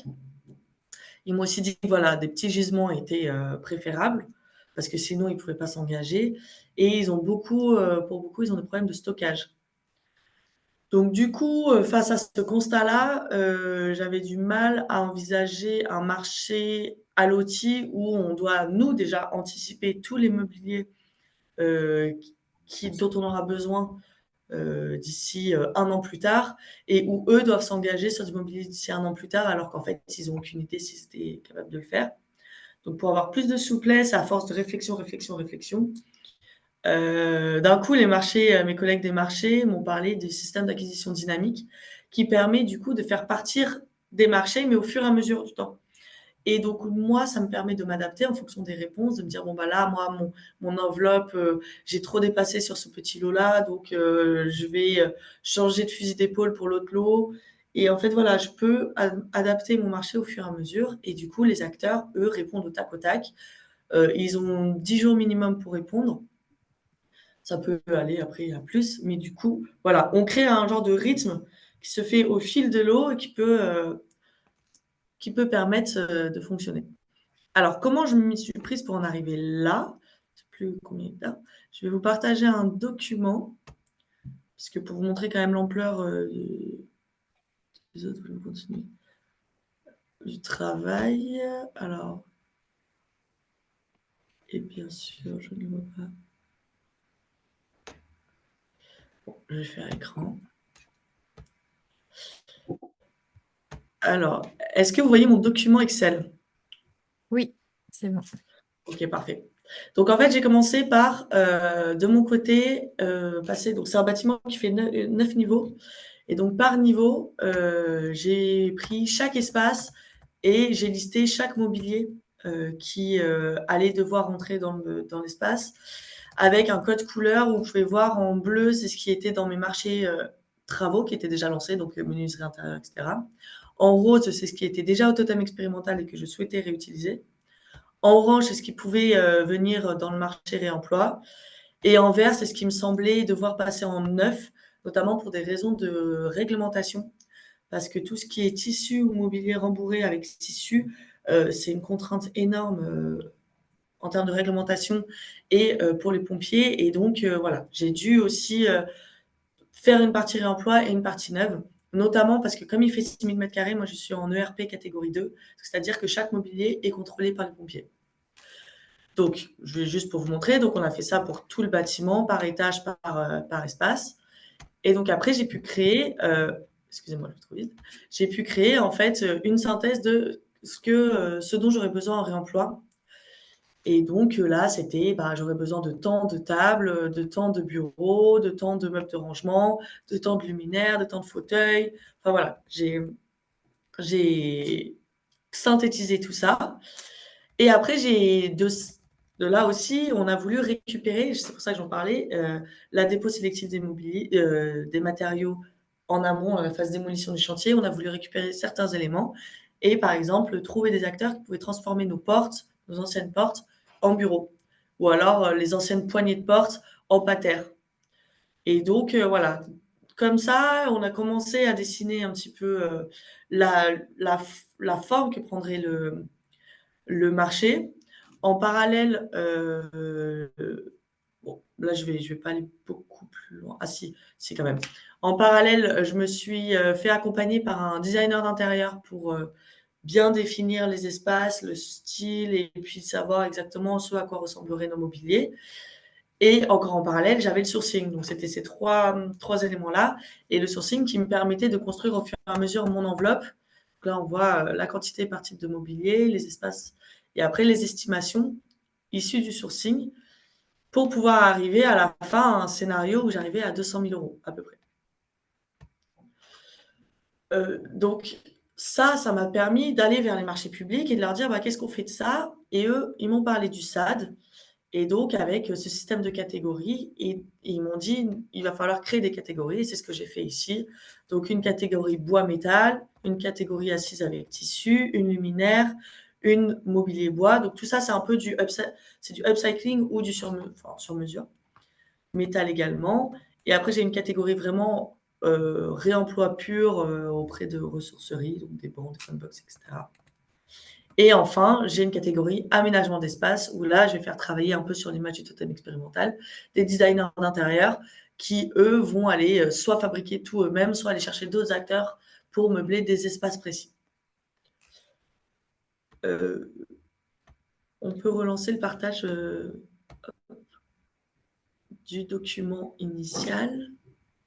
Oui, alors il faut arrêter, Alors, je l'ai arrêter le fait. partage. On voit, Vous voyez encore mon on écran? voit votre écran, oui. Alors, je ne sais pas si je peux l'arrêter de mon côté. Non, on voit plus l'écran. Enfin, moi, je vois plus l'écran. Ah, merci. Je pense qu'on voit la vidéo. Ah non, il faut que je relance alors, pardon. Hop.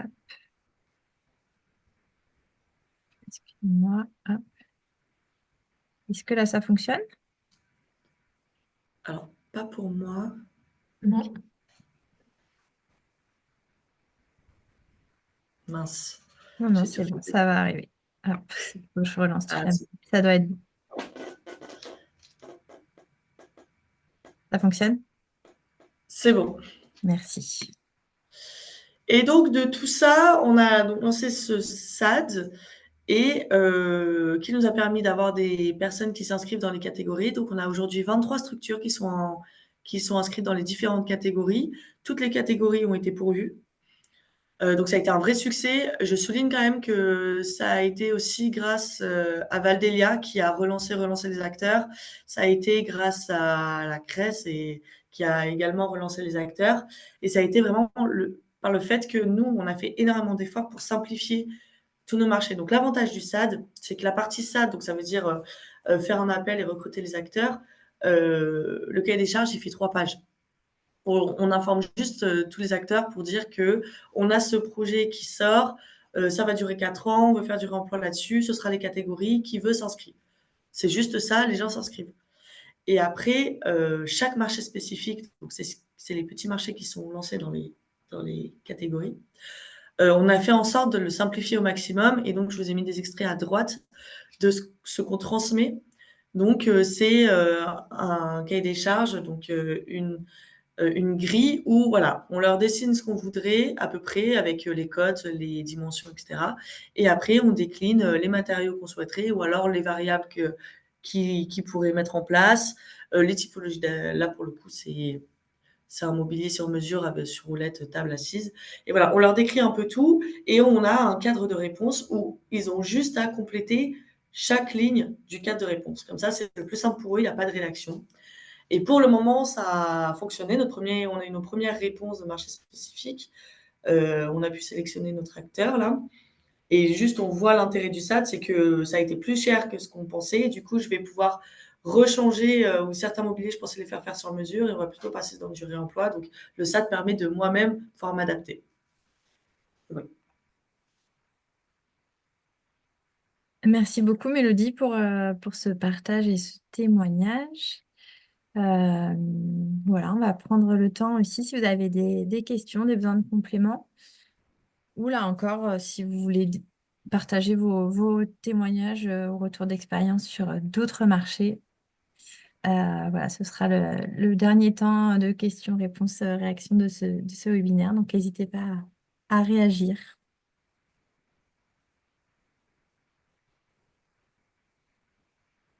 Et peut-être en attendant la première réaction aux questions, redire en effet, comme l'a dit Mélodie, que effectivement Saint-Brieuc Armor Agglomération et Territoire Économe en Ressources, donc TER, c'est un label apporté par l'ADEME.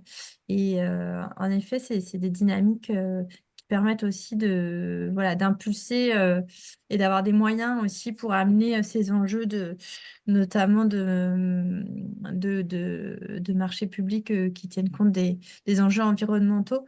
C'est un vrai levier. C'était le cas aussi de Bain de Bretagne dont Solène a parlé. Donc voilà, c'est intéressant aussi de s'inscrire. Enfin, c'est un vrai levier aussi pour ces dynamiques de marché écologique ou social. Alors, je vois qu'il y a peut-être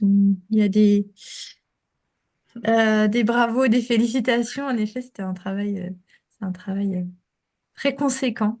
On suivra de près sur les suites que ça donnera.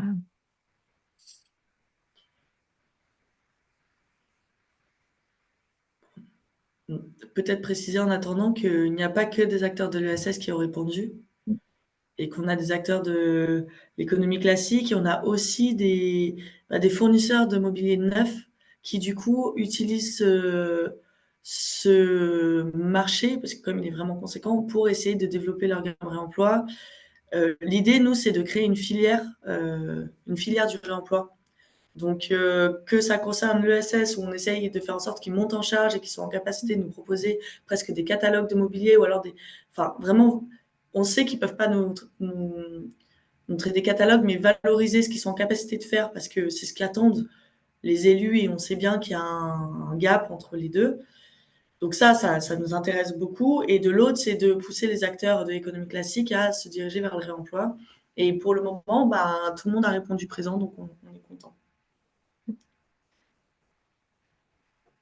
Et en effet, peut-être repartager également la dynamique qu'on mène avec Reseco et l'éco-organisme Valdeia.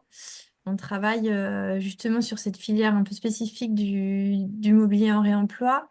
On a organisé effectivement l'année dernière une journée dédiée sur ce sujet pour rassembler à la fois fournisseurs ESS de mobilier de réemploi, collectivités qui ont intéressé pour développer des marchés sur cette filière et aménageurs.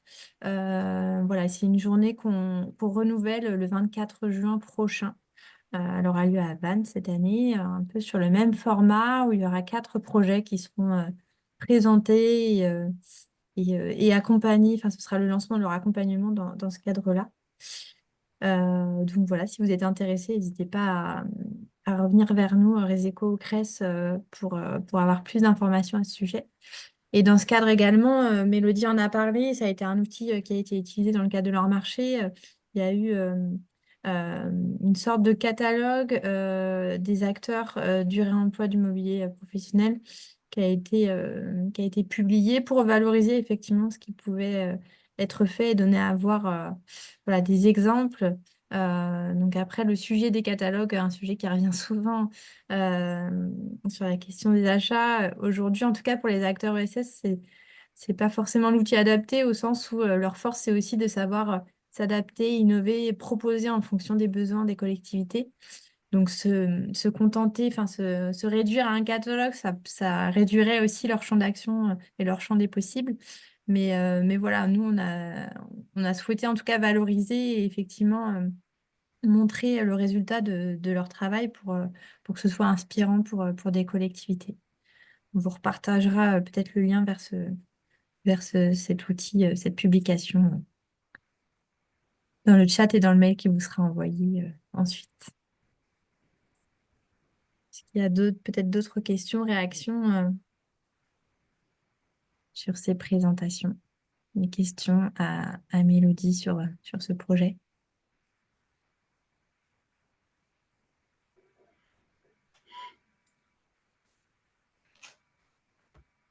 Très bien. Merci beaucoup en tout cas, Mélodie, d'avoir pris le temps de témoigner et de partager avec nous dans le cadre de ce webinaire. Et voilà, comme on le disait, on suivra de près les suites de ce marché. Et voilà, on aura probablement des supports aussi pour le valoriser et en reparler par la suite. Pas de souci, bonne journée. Merci beaucoup. Bonne journée. Peut-être pour voilà, avoir un mot de conclusion. Voilà, on a bien vu dans le cadre de ce webinaire à la fois qu'il y avait un véritable enjeu à pouvoir développer les marchés publics en faveur de l'ESS. Un enjeu aussi à construire un argumentaire auprès de ces élus ou en interne pour pouvoir activer cela.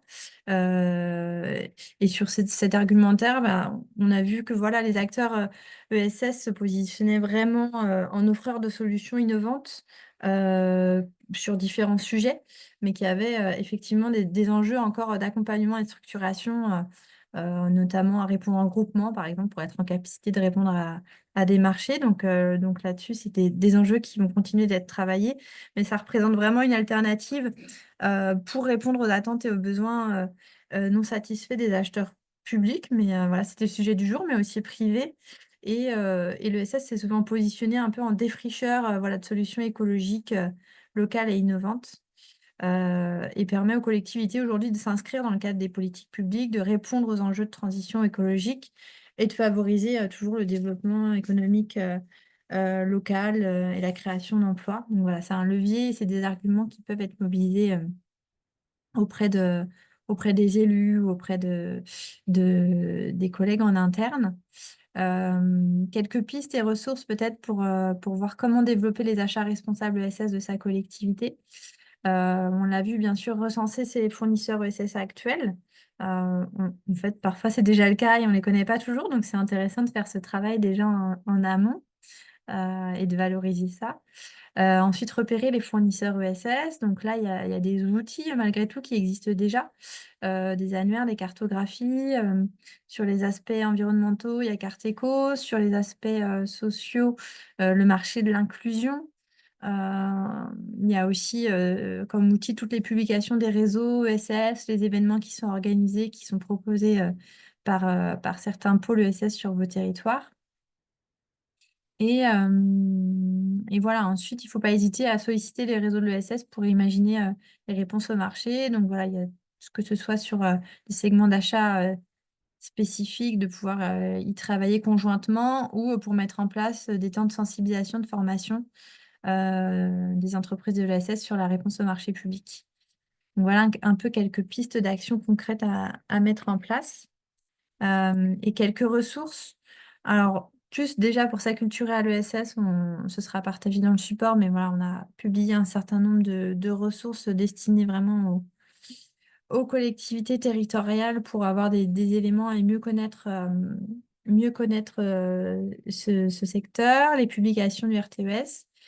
Et sur la question des marchés publics et structures de l'ESS, il y a donc la tête de réseau national des CRES, ESS France, qui a publié, enfin, qui a fait un travail de capitalisation, justement, on en parlait, d'expérience sur les marchés publics, enfin, les coopérations entre collectivités et structures de l'ESS dans le cadre de marchés publics. Et il y a donc eu un livret qui recense des fiches d'expérience et vous retrouverez également un outil de cartographie qui permet de retrouver cela.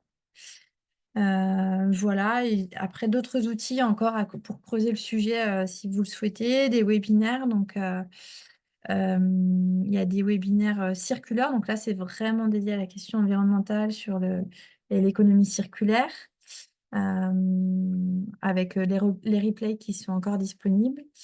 Des webinaires du coup ESS, comme on le disait, dans le cadre de ce partenariat avec le CNFPT et le RTES.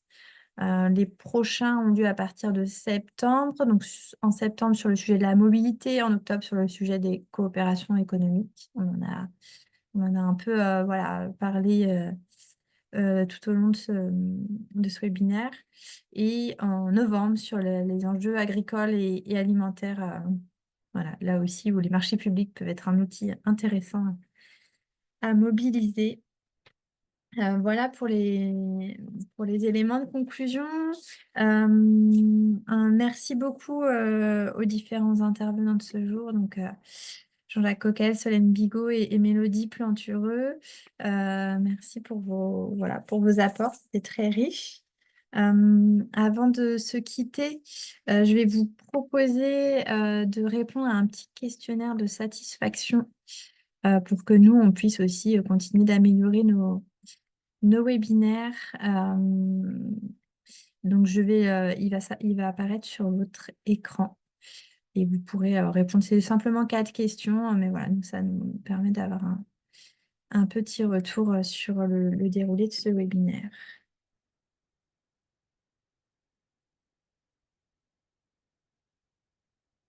Donc, je vous remercie de prendre quelques minutes pour y répondre.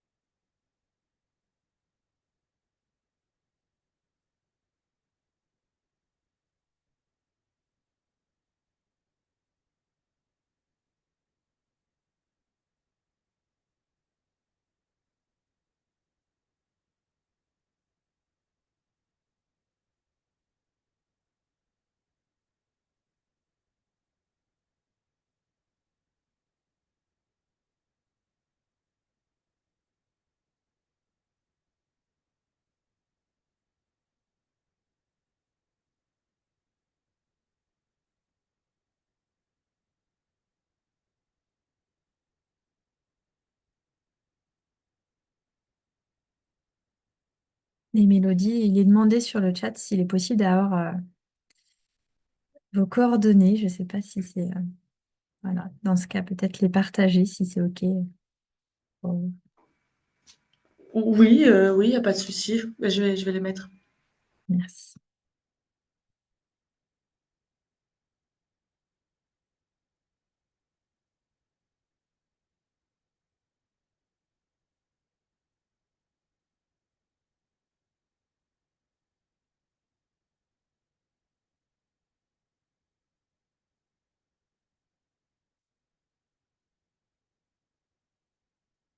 Eh bien, merci en tout cas à toutes et tous d'avoir été présentes pour ce webinaire.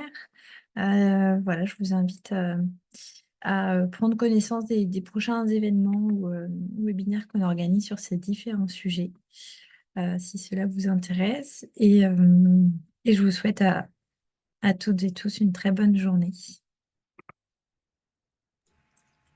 Bonne journée, merci encore. Merci beaucoup. Bonne fin de journée à tous.